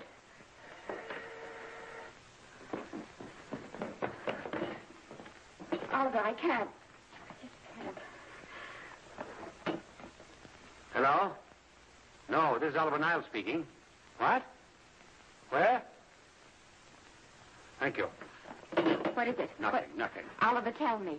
He's in the night court. He's been arrested on a drunk charge. Now, he's all right. He isn't hurt. I'm going right down and get him out. I'm going with you. Vicky, it isn't any place for you, and if it gets in the papers... What do I care about the papers? I'm going with you.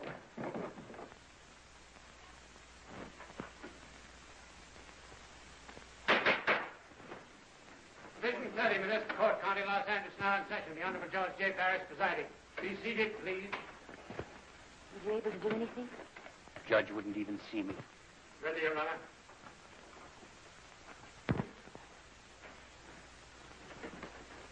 I want to advise you that you're entitled to be represented by counsel, to be confronted by the witnesses that may testify against you, to compel witnesses to attend on your behalf to a public and speedy trial by the court or by a jury, and the right to be admitted to bail.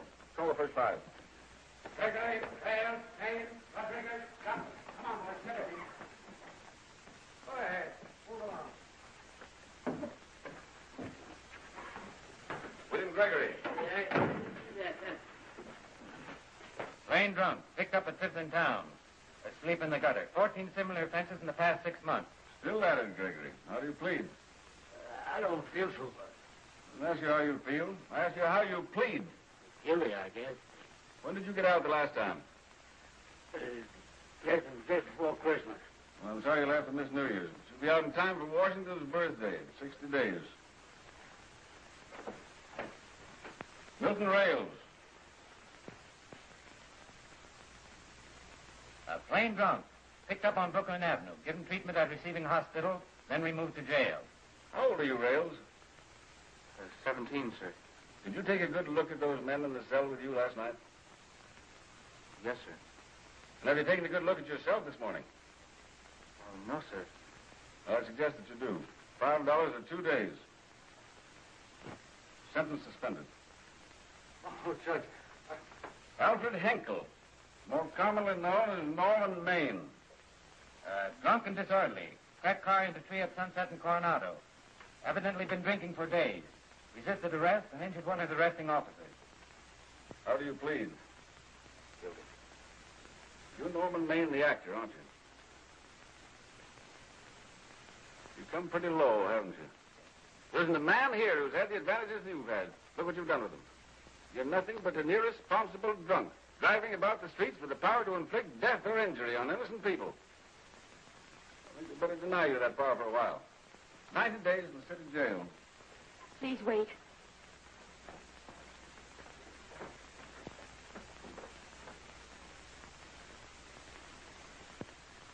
I'm his wife. Yes, I recognize you, Miss Lester.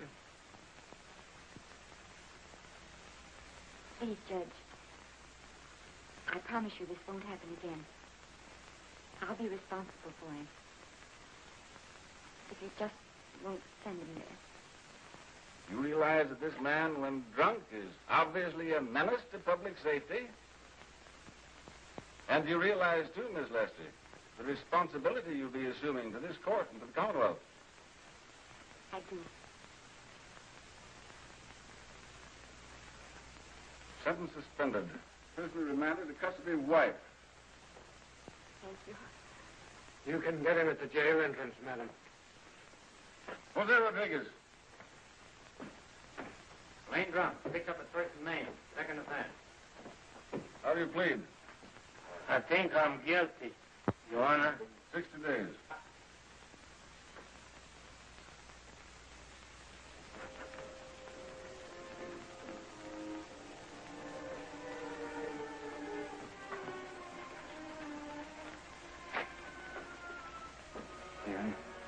I'm so tired. Hold it, Mr. Maine. Protect him. Oh, no. What about a statement for the press? Oh, no, please.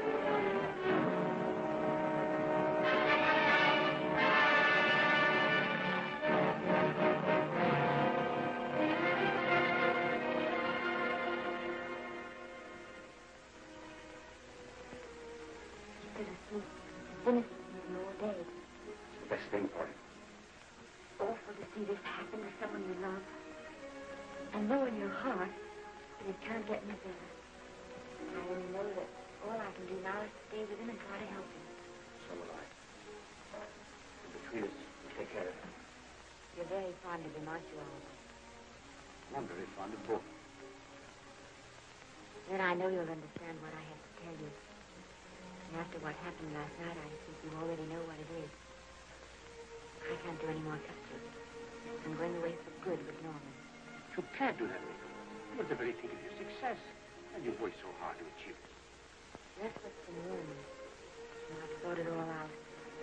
Maybe if I hadn't been away from him so much, last night and what went before, it wouldn't have happened. And I know it's too late to think about that now, but it may not be too late to go away with him and start over somewhere. It's your life you're giving up, Vicky. so I can try to give Norman back his. Can you honestly tell me I'm wrong to do it? No, Vicky. I cannot honestly tell you that. Then there'll be no more Vicky Lester.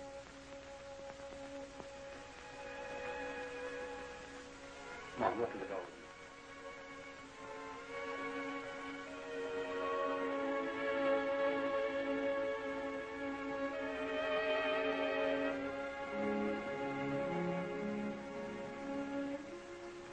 Goodbye, Vicky Lester. You were a grand girl. Good luck, Mrs. Norman Maine.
Darling.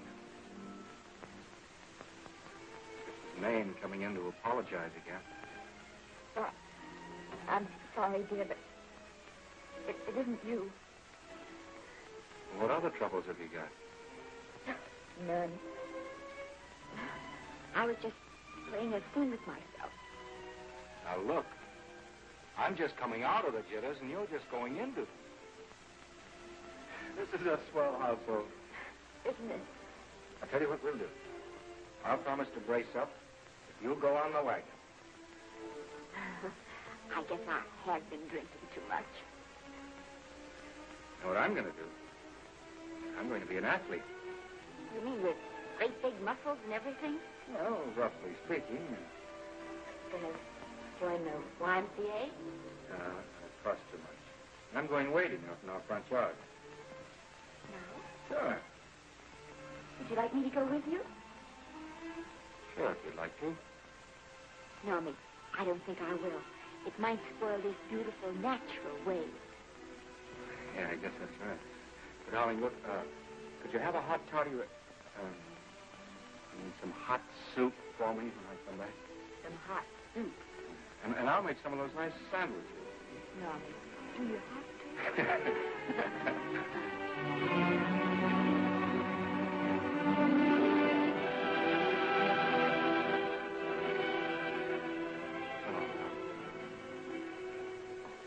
I don't stay in too long.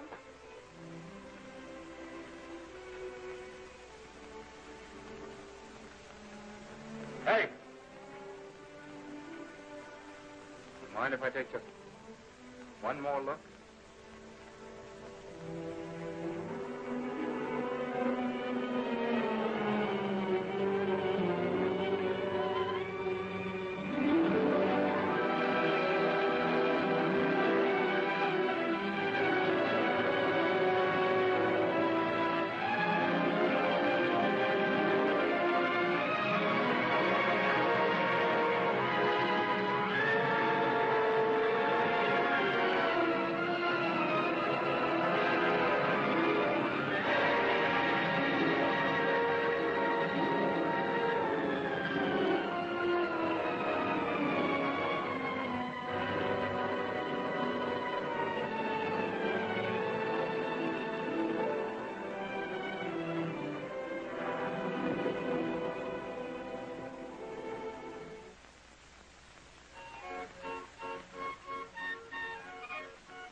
first drink of water he had in 20 years. And then he had to get it by accident. Pardon. How do you wire congratulations to the Pacific Ocean?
Do you mind if I take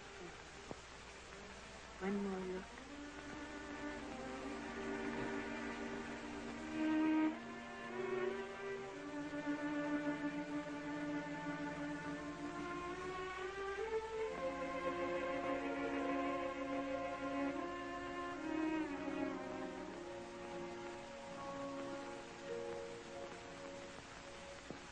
Here are the paychecks for the servants, Grave.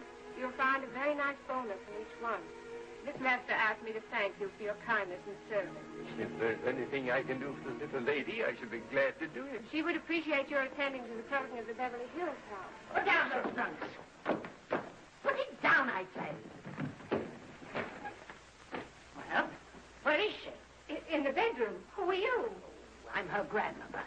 Get up.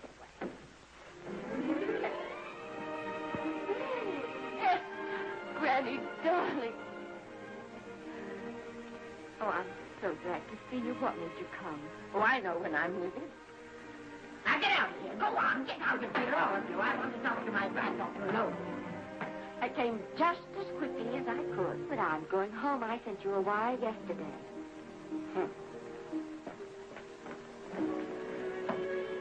Sit down. Is it true that you're going to quit the movie? I never want to hear them again. What are you running away from? I'm not running away. It's just that I can't go on. My heart isn't in it anymore. Once I told you if you get what you want, you have to give your heart in exchange. And you said you were willing. You remember? I remember. It seems to me that you got more than you bargained for. More fame, more success, even more personal happiness. Maybe more unhappiness. But you did make a bargain. And now you're whining over it. I don't think I'd feel so very proud of myself if I were you, Esther. I'm not, Granny. My mind's made up. Well, and I'm sorry I gave you the money to come out here for just wasting. Oh, but Granny, I was proud of you, Esther. I was proud to be the grandmother of Vicky Lester. It gave me something to live for. Now, I've finished. I know. Oh, I want to be strong, but I can't go on. You must. Tragedy is a test of courage. If you can meet it bravely, it will leave you bigger than it found you. If not, then you'll have to live all your life as a coward. Because no matter where you may run, you can never run away from yourself. I never knew Norman Maine. He wrote me a very sweet letter when you were married. He said you told him how much I meant to you. And I know just how much you must have meant to him. You know, Esther, I can't believe that wherever he is, he can be very happy, knowing that his death broke the spirit of the little girl he praised me so highly for raising. And I can't believe that he can be very proud, knowing that all his great love did for you was to make you a quitter. The car is ready, Miss Lester. We'll have to go now to make the train.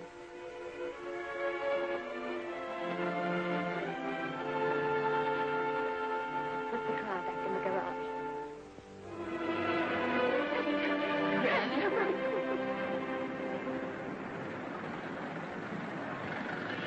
The entire fiction industry has come to the Chinese theater for this opening tonight. It has come to pay tribute to a great star on her long-awaited return to the screen in what has been called her greatest performance. It has come to pay tribute to the girl herself. The girl who has won the heart of Hollywood. The girl who has won the heart of the world. Miss Vicki Lester. And if I'm not mistaken, Miss Lester's car has just driven up. Yes, it is she.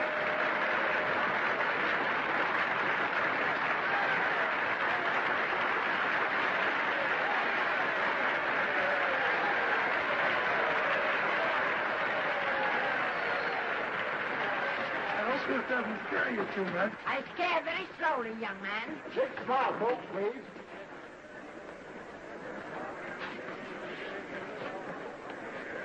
They'll have your mug, your face, plastered across half the papers in the country tomorrow. How do I look? Oh, you look swell. You're a liar, but I like you. And here's Miss Lester's grandmother.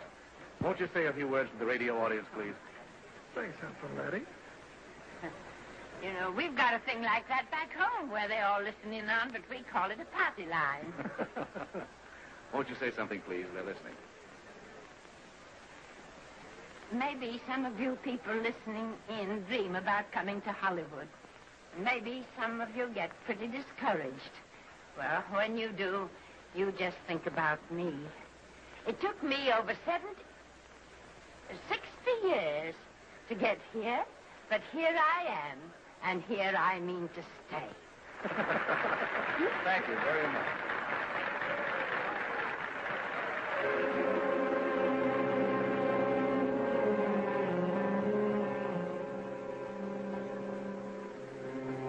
Miss Lester.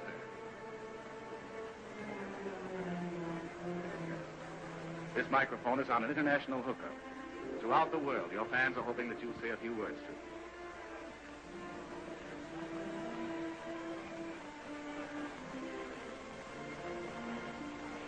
Hello, everybody.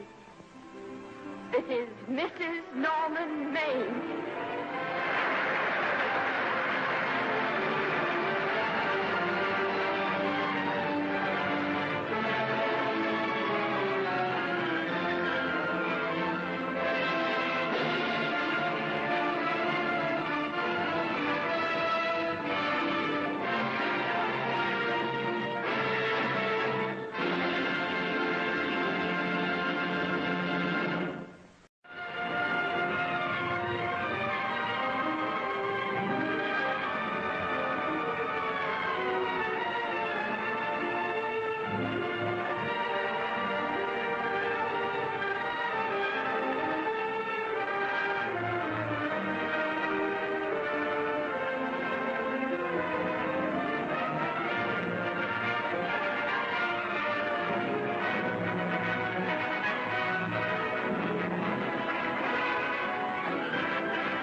looking at, Matty? Huh. What, Dad? Hello, son. Well, daughter, how was the moving picture tonight? Lovely. Mice, that's what it was. Just a lot of mice. There wasn't anybody killed in the whole thing. Oh, well, then I'll stick to these. These don't talk. And that big cluck Norman Maine was in the picture tonight. Never does anything but kiss a lot of girls. Norman Maine is one of the best actors in pictures. You and your movies, that's all you think about. You shouldn't be allowed to go to him at all if you're asking me. Too bad I was so busy in the kitchen. I didn't hear anybody asking you. Hello, Granny. Hello, darling. But of course, no one ever listens to me. They do if they're within 10 miles of you. Gathering around picture shows. House all cluttered up with movie magazines. And the other day, I caught her talking to a horse with a Swedish accent. Sis? We're only young once, you know. Ah, Hollywood. You'd better be getting yourself a good husband and stop mooning about Hollywood. You know what she wants to do? She wants to go to Hollywood. I've known it all along. I've seen her making faces in the mirror and talking to herself. That's what comes of your movies. Why, what would you do if you did go to Hollywood? I'd be an actress. I would, I tell you. I've always known I could. Guys, wouldn't it be wonderful to have a movie star in the family? Oh, Miss Blodgett, may I have your autograph?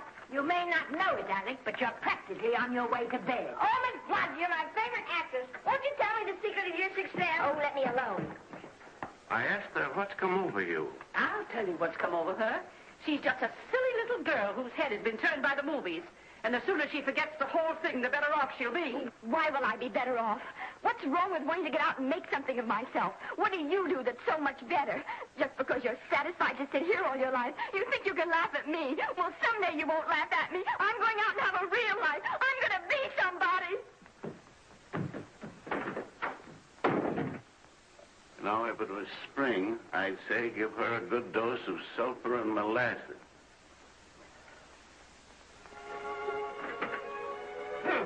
I thought I'd find you. Oh, stop that. Now, stop crying. That isn't going to do you a bit of good. Oh, I'm crying because Aunt Mattie and Alec make me so mad. Oh, Alec and Aunt Mattie. They're not important. You're the only one that counts. Esther, everyone in this world who has ever dreamed about better things has been laughed at. Don't you know that? Oh, I suppose I do, But there's a difference between dreaming and doing. The dreamers just sit around and moon about how wonderful it would be if only things were different. And the years roll on and they grow old. And by they forget everything, even about their dreams. Oh, I don't want to be like that. I want to be somebody. Oh, yes. You want to be somebody. But you want it to be easy. Oh, you modern girls, give me that pen. When I wanted something better, I came across those plains in a prairie schooner with your grandfather.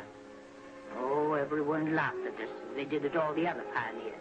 They said this country would never be anything but a wilderness. We didn't believe that. We were going to make a new country. Besides, we wanted to see our dreams come true. Oh, Granny, it must have been wonderful. It was wonderful. But don't you think for one single minute that it was easy, Esther Blodgett? We burned in summer and we froze in winter. But we kept right on going and we didn't complain because we were doing what we wanted to do. Can you understand that? Yes, I can. Could you do it? Could you do it even if it broke your heart? Because remember, Esther, for every dream of yours you make come true, you'll pay the price in heartbreak. Oh, I know what I'm talking about. You may not believe it, but I was a young girl once. And a very pretty young girl. A lot prettier than you are. And I was in love with your grandfather. And when some Indian devil put a bullet through him, I felt as if it had come right straight through my heart, too. And I remembered all he taught me. And I went right on. I buried him out there on that wilderness with my own hands. And I went right on that same day. And I kept right on going, even when your mother was born. Oh, Granny, I want to make it worthwhile.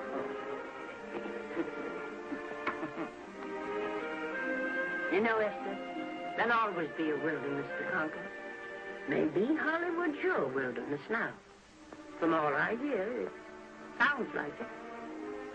But if you've got one drop of my blood in your veins, you won't let Mattie or any of her kind break your heart. You'll go right out there and break it yourself. That's your right. Here. Oh, here. Stop that nonsense. Here. Take this and go to your Hollywood.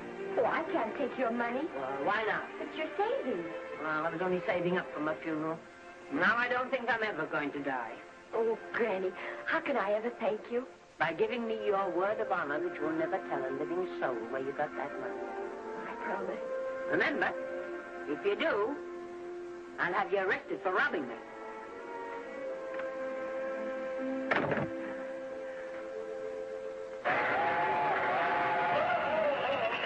Here we are. I'll help you, Granny. Oh, I can let you in. Oh, thanks. Oh, I kissed Dad goodbye. Just a little kiss. He didn't even wake up. I bet you didn't try that on your Aunt Mattie. Oh, Aunt Mattie. Think of her face when you tell her. I am thinking about it. I've waited for that chance for 30 years. Here she is, girl. Oh, thank you, cousin.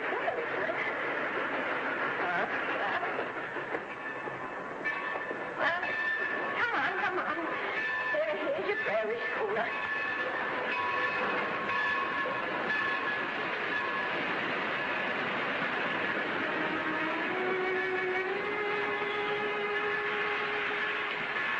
All aboard. Go on. Goodbye, Granny. Goodbye. I'll be waiting for you in those movie pictures. Don't tell Mattie. You know, my eyes are not as good as they used to be, but my ears are all right. So you remember, talk up good and loud. All aboard. Goodbye. Bye. Bye, Granny. Bye.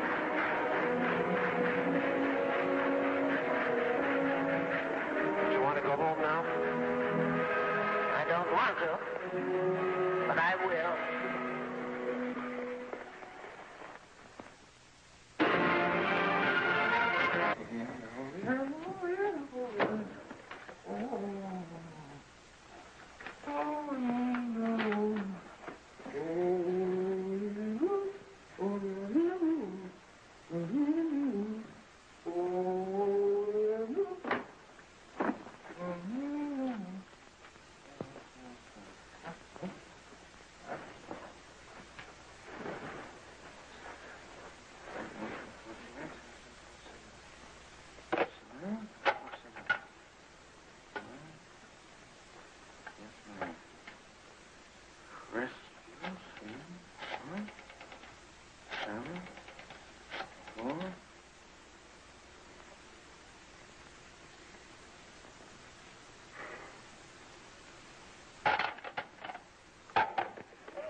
Telephone.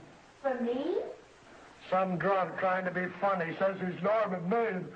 Oh, thanks. I'll be right down. And Miss Blodgett, would you give him a message for me? Tell him it's 3 o'clock in the morning.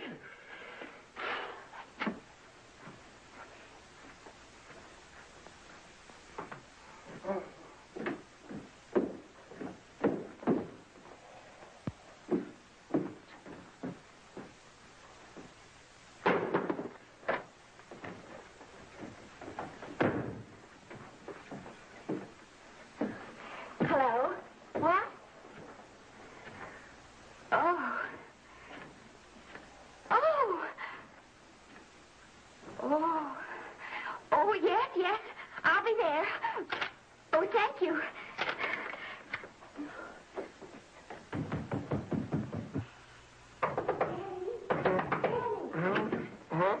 Daddy, what do you think? I'm going to take a test tomorrow, and Norman means helping me do it.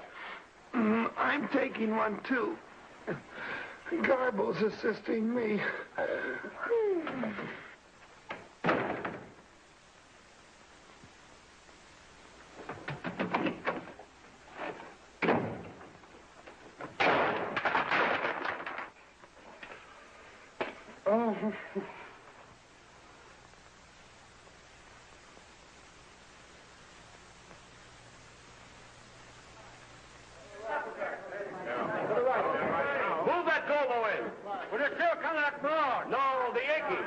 Right to Huck, you, Hanley? Okay, but cut down on your back leg.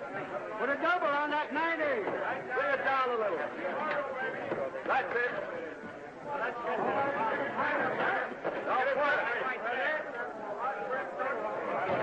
Now, pull down on that 150.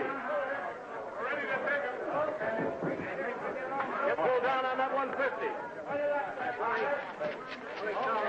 Okay.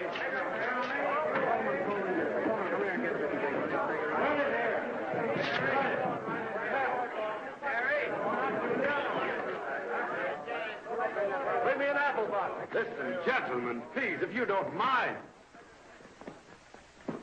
This is just a test. Ready, Mr. Burke? Ready, Mr. Burke. Ready, Mr. Burke. Ready now, Mr. Burke. All ready, Mr. Burke. Ready now, Mr. Burke. All ready, Mr. Burke. We're ready, Mr. Burke. All right, let's take it. Quiet! Quiet! Quiet! Quiet! Ready, Norman? Yeah. You ready, Miss, what's your name? You'll soon know your name, Esther. The whole world's going to know it. But I'm so scared. Maybe I better not try it today. Oh, come on. Now, don't be foolish. They all had to go through this. Harlow, Lombard, Myrna Loy, and now Esther Blodgett. All right. I'm ready. This is a take. Rolling. Quiet. Dave.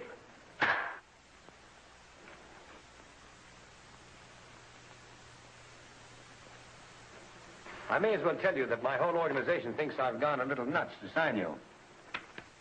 Well, maybe they're right. I've been nuts before. You see, all the experts seem to think that your type is a little mild for present-day taste. But I rather believe that tastes change, like eyebrows. And I think that also, like eyebrows, tastes are going back to the natural. You look like a nice girl. I think I'm going to like you. That's not important. I think the public will like you. That is important.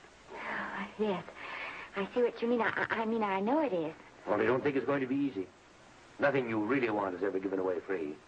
You have to pay for it. And usually with your heart.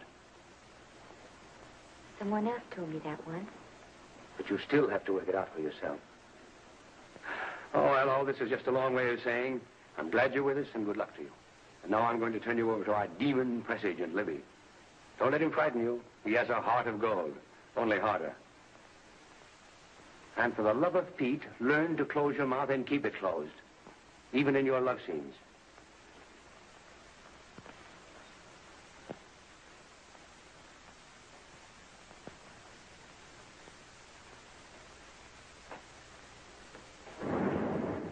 Are you a Russian? No, I was born in Fillmore, North Dakota. Oh, no. First saw light of day in a mountain cabin, a trapper's hut, high up in the Rockies. Go on. Well, I always wanted to be an actress. Dreamed of footlights as Lonely Kitty. Are you sure there's no Russian in your family? Positive. That's a shame. Well, what does your father do? He's a farmer. Social registerite father. Fed up with hypocrisies of 400, sought wilderness for consolation. There amidst the mountain flowers, he raised another blossom. His lovely little daughter. What's your name? Esther Victoria Blodgett.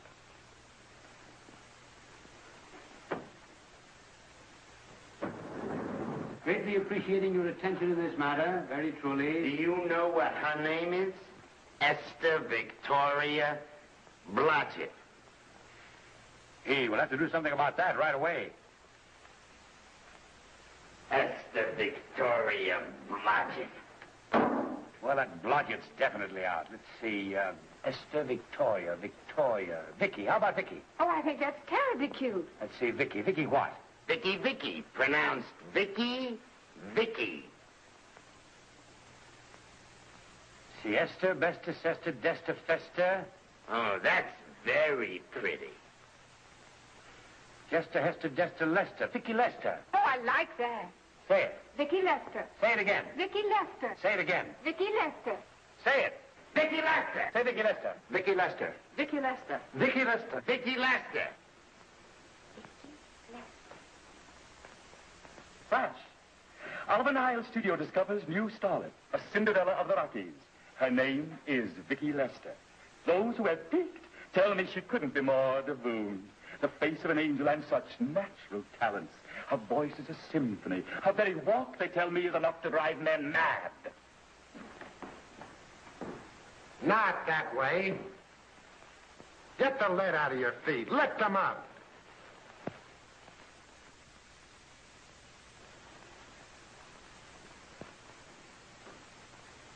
That's better. It's terrible, but it's better. The quality of mercy is not strained. It droppeth as the gentle rain from heaven. Peace. Through the mouth, my child, through the mouth. The nose is for smelling roses. Proceed. Does she have to look surprised all the time? Well, there's a tune. Hey, why don't you throw your hat in the air or something, can't you? This is a celebration. My job starts tomorrow. I know it does, and I think it's swell, Danny. Gee, I wish you were in on it, too. But oh, no, it would have to be a war picture. One of those big novelty numbers. A war picture without any beautiful women at the front. Oh, well, something will happen soon. Maybe. Why don't you go home, kid? Oh, Danny, I can't do that. I came here, and I've got to stay. Well, now, if it's on account of money, I can... Thanks, you've given me enough already. Anyhow, this is no time to be worrying. This is a party. Look at all the people. Everybody in the world. Look. That's Norman Maine.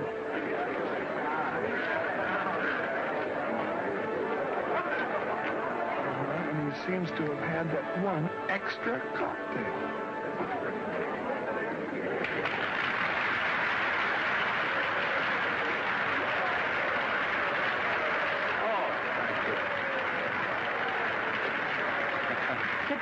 You dope. That's for the orchestra leader.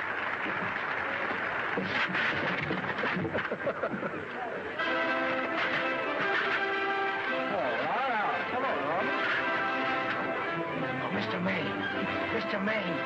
Put your arm around Miss Regis. Oh, no, this is a Hollywood bowl. Oh, afraid of crowds. Go on, get out of here. What's the matter? You getting too big to bother with photographers? Don't want any pictures taken now. Oh, is that so? Well, supposing I take it anyway. Well, shove the drunk number 2 of yours down your throat. Thank you, Mr.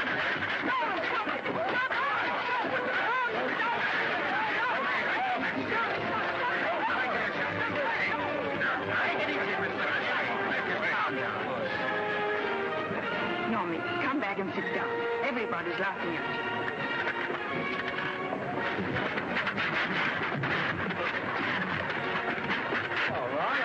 Hi, Norman. Is he always like that? Well, I suppose he has to sleep sometime. Oh, and he's so wonderful on the screen.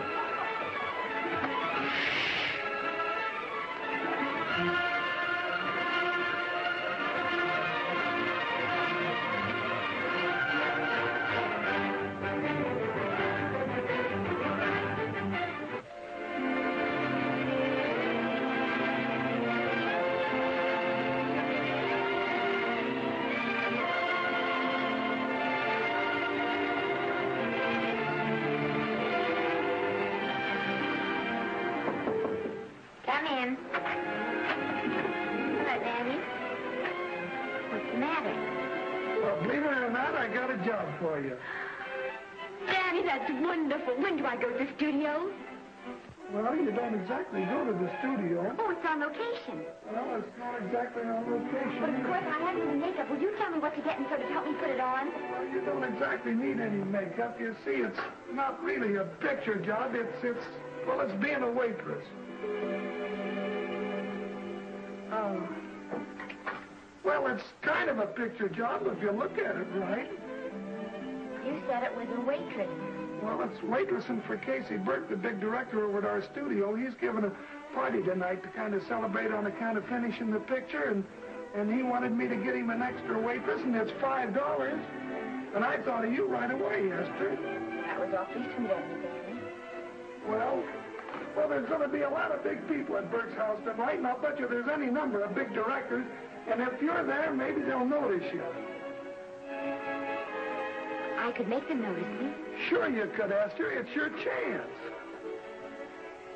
My chance. All right, Daddy, I'll do it. Oh, but I can't. I haven't got the right things to wear. Oh, yeah. Now, you don't think the wardrobe department's right next to my office for nothing, do you? A perfect fit.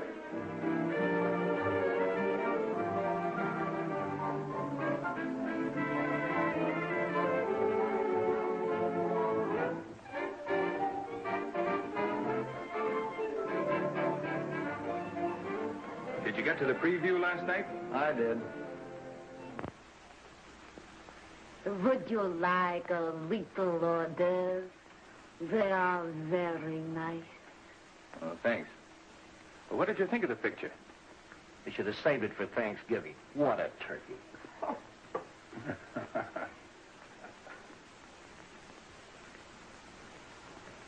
Will you have some hors d'oeuvre? You do like hors d'oeuvre, don't you? I don't think there's anything so enjoyable as hors d'oeuvre before supper, and these are really delightful.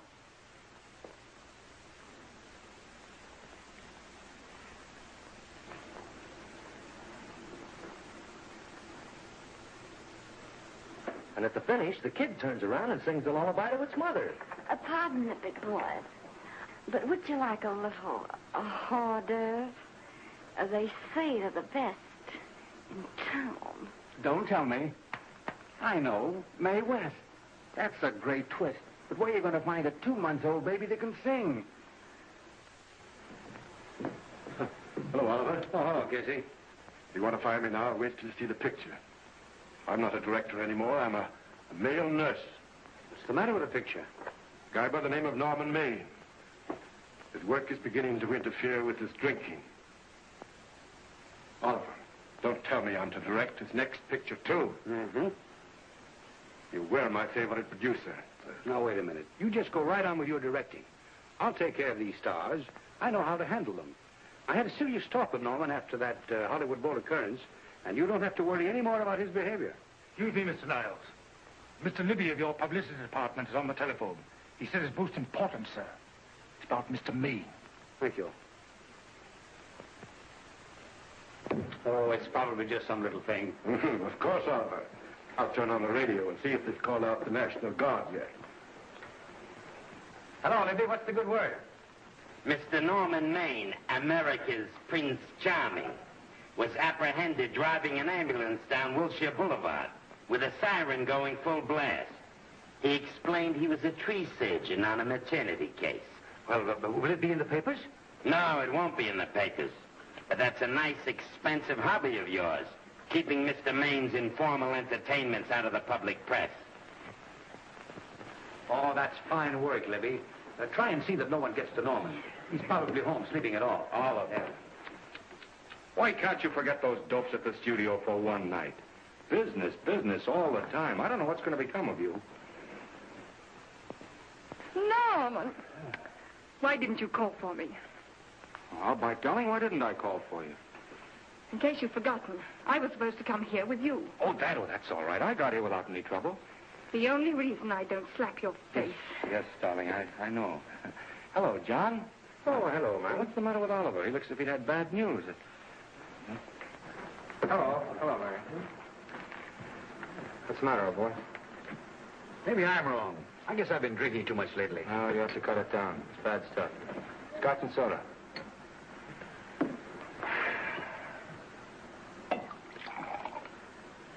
Come on. The word, you know, is pronounced when. Bad dialogue, Oliver. I'd rather not watch this. You know best. Soda. Thank you. Oh.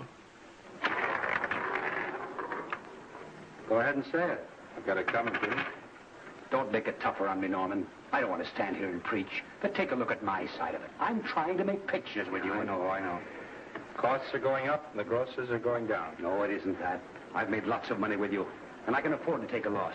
But I hate to see you going the way of so many others. Why don't you get Lloyd's to insure you against me? You can't get insurance against a man forgetting who he is. You're a great star, Norman, but there's nobody so big that he can afford to have people refuse to work with him. Who doesn't want to work with me? You... Quiet. Listen, I know plenty of people who do. Yes, and so do I. But your real friends can't stand seeing you start to fall apart. What do you mean by that? The first signs are always the same. Not being able to remember your lines. Cameraman...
Good afternoon.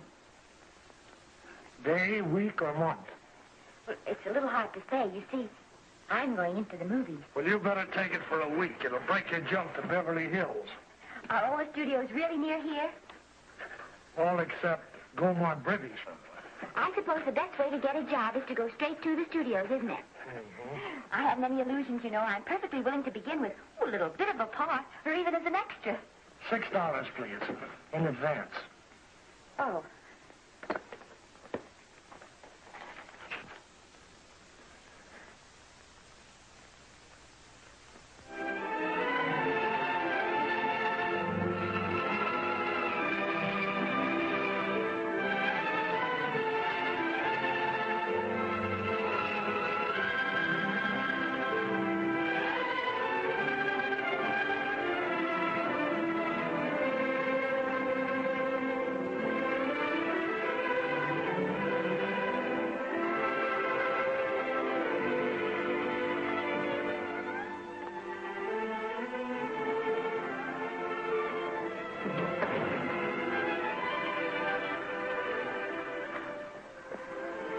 I beg your pardon.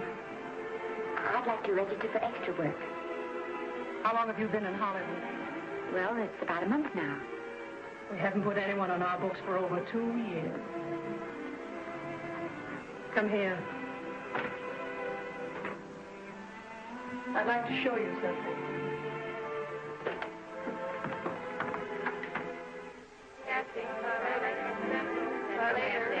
Nasce, Every time you see one of those little lights flash, it's somebody asking for a job. Every time you hear them say, try later, it means there isn't any job. You can't keep the girls at the switchboard long. They go crazy. Every one of those little lights thought it was going to be a star. Still want to go in the movies?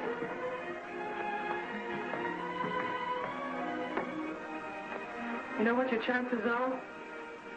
1 in 100,000.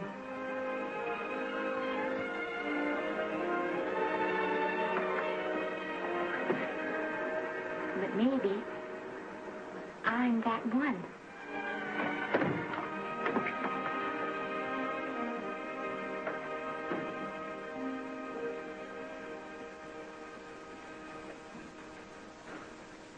Any phone calls for me, Mr. Randall? Well, no. Jesse Lasky and Sammy Goldwyn must be writing letters instead. How's the luck today? There wasn't any. Maybe you don't go at it in the right way. I take Danny McGuire here. He knows the ropes. Don't you, Danny? Sure, I've had him around my neck for years.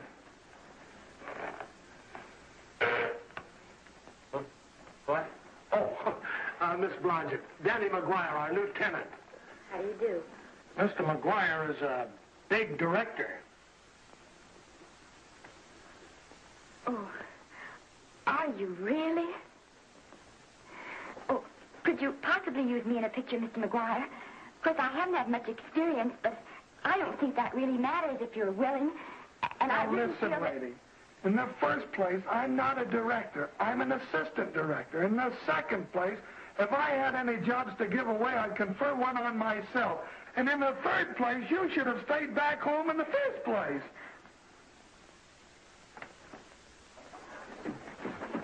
Oh, no, what you done? Hey, wait a minute. Hey, don't be that way. Don't do that. Gosh, I didn't mean to get tough, but a guy thinks he's being kidded when somebody asks him for a job and he hasn't got one for himself. After all, I'm not a big enough shot to hurt your feelings. I'm sorry. It wasn't just that. It was a lot of things. Looking for a job every day and never getting any nearer to it. I guess I was beginning to get a little scared. I know.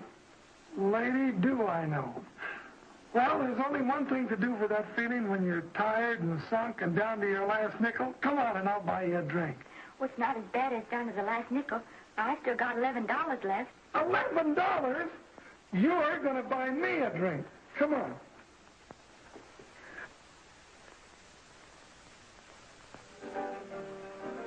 That's right, George. There's nothing like a little rum to take away that milk flavor.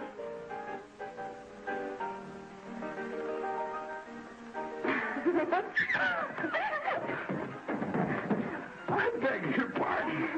Certainly.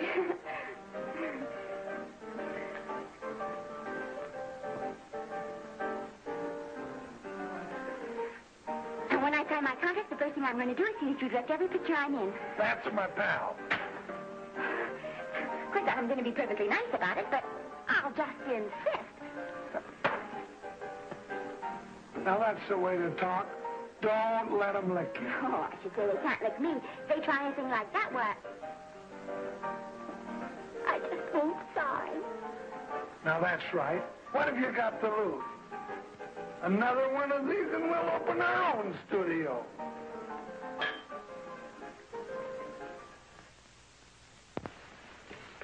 Bill rendered $24. Past due. Remit without further delay. Me.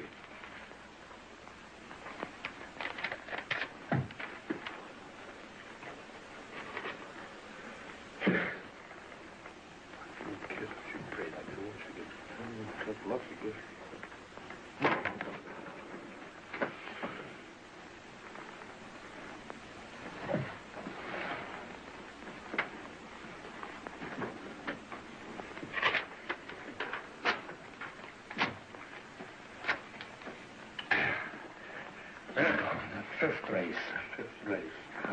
Try cap.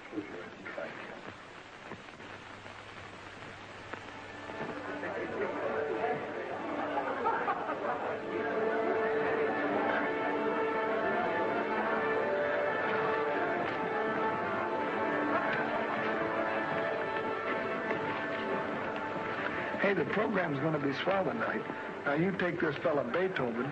I'm a pushover for him. And Chopin, well, he's not so dusty either.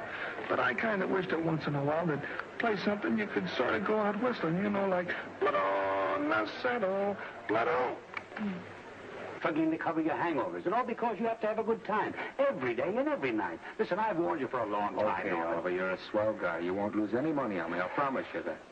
I'll be ready for the curtains when the time comes. When it does, here's my epitaph. And now I think I'll, have a little drink. Scotch and soda.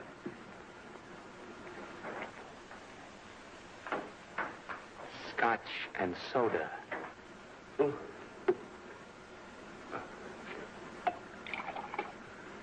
Come on.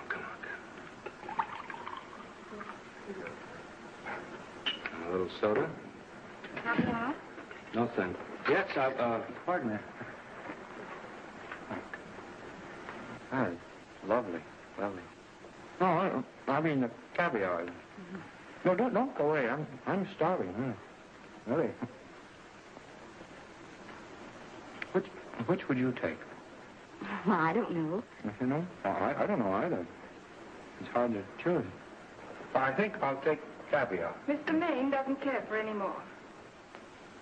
Do you know me? No. No, Normie doesn't care for any more. I think I shall get very drunk indeed.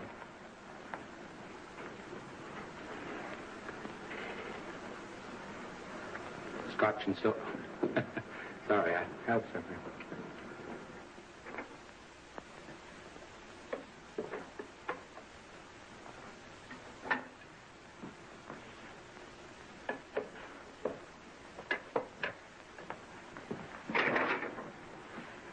Oh. Mind if I help?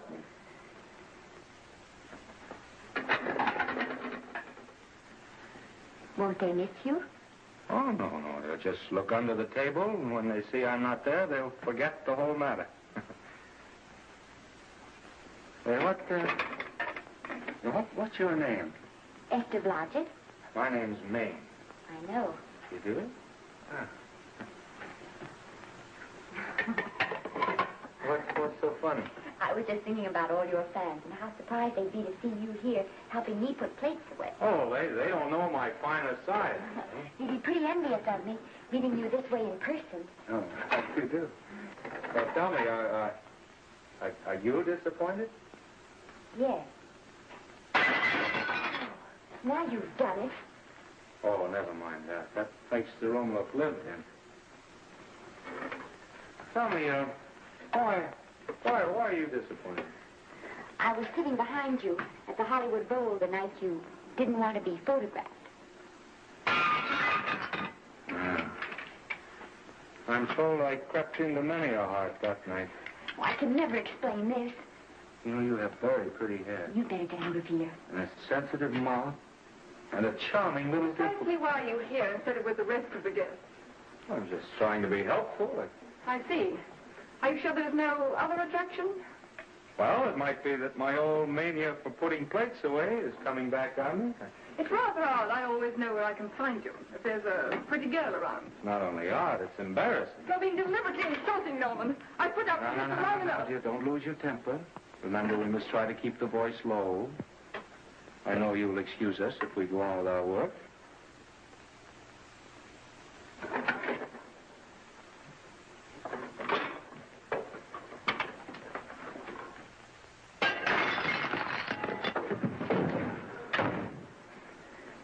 Now see what you've done.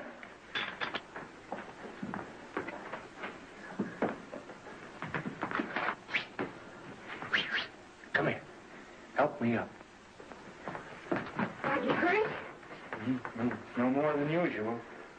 Come on, the wolves are on us. We got to get out of here. Oh, I can't. The dishes aren't finished. Oh, yes, they are.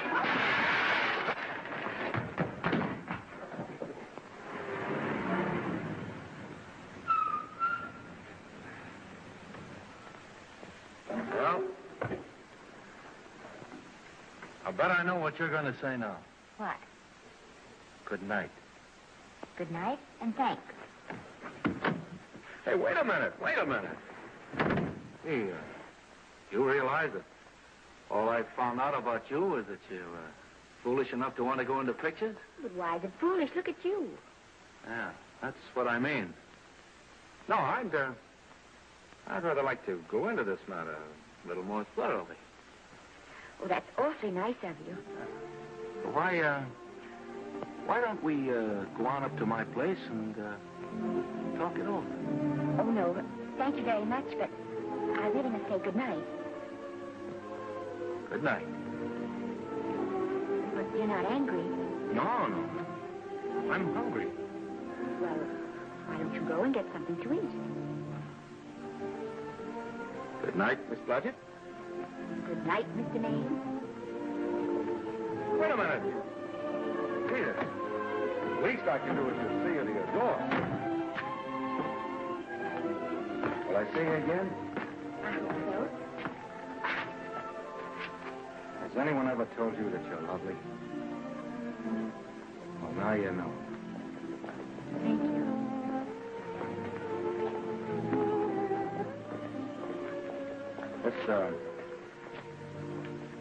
It's hard to say, but I want to say it anyway. You know, I'm a screen. In private life, you know. But whatever I do, I still respect lovely things.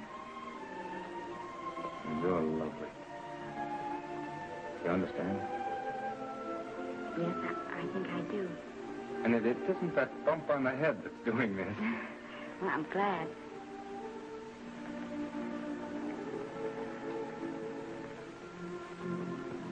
Good night. Good night.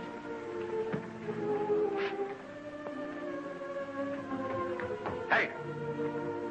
You mind if I take just one more look?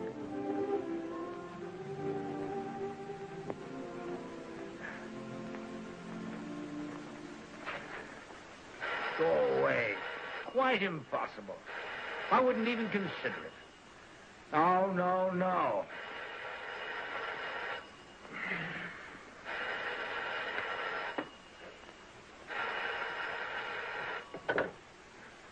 Hello?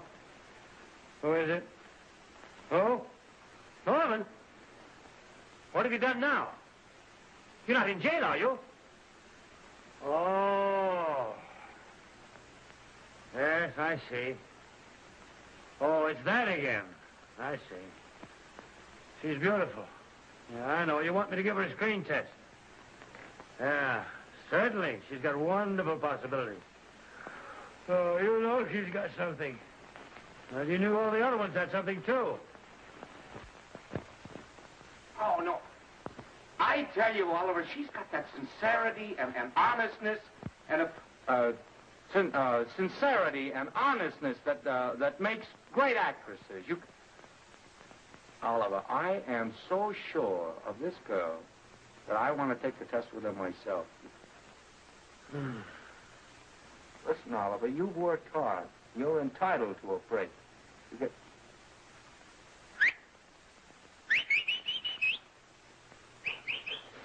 Yes, I heard you. Anything. Yes. Oliver, look, you try to get a little sleep now, old man. Right. All right, boy. Good night. Now, tell us.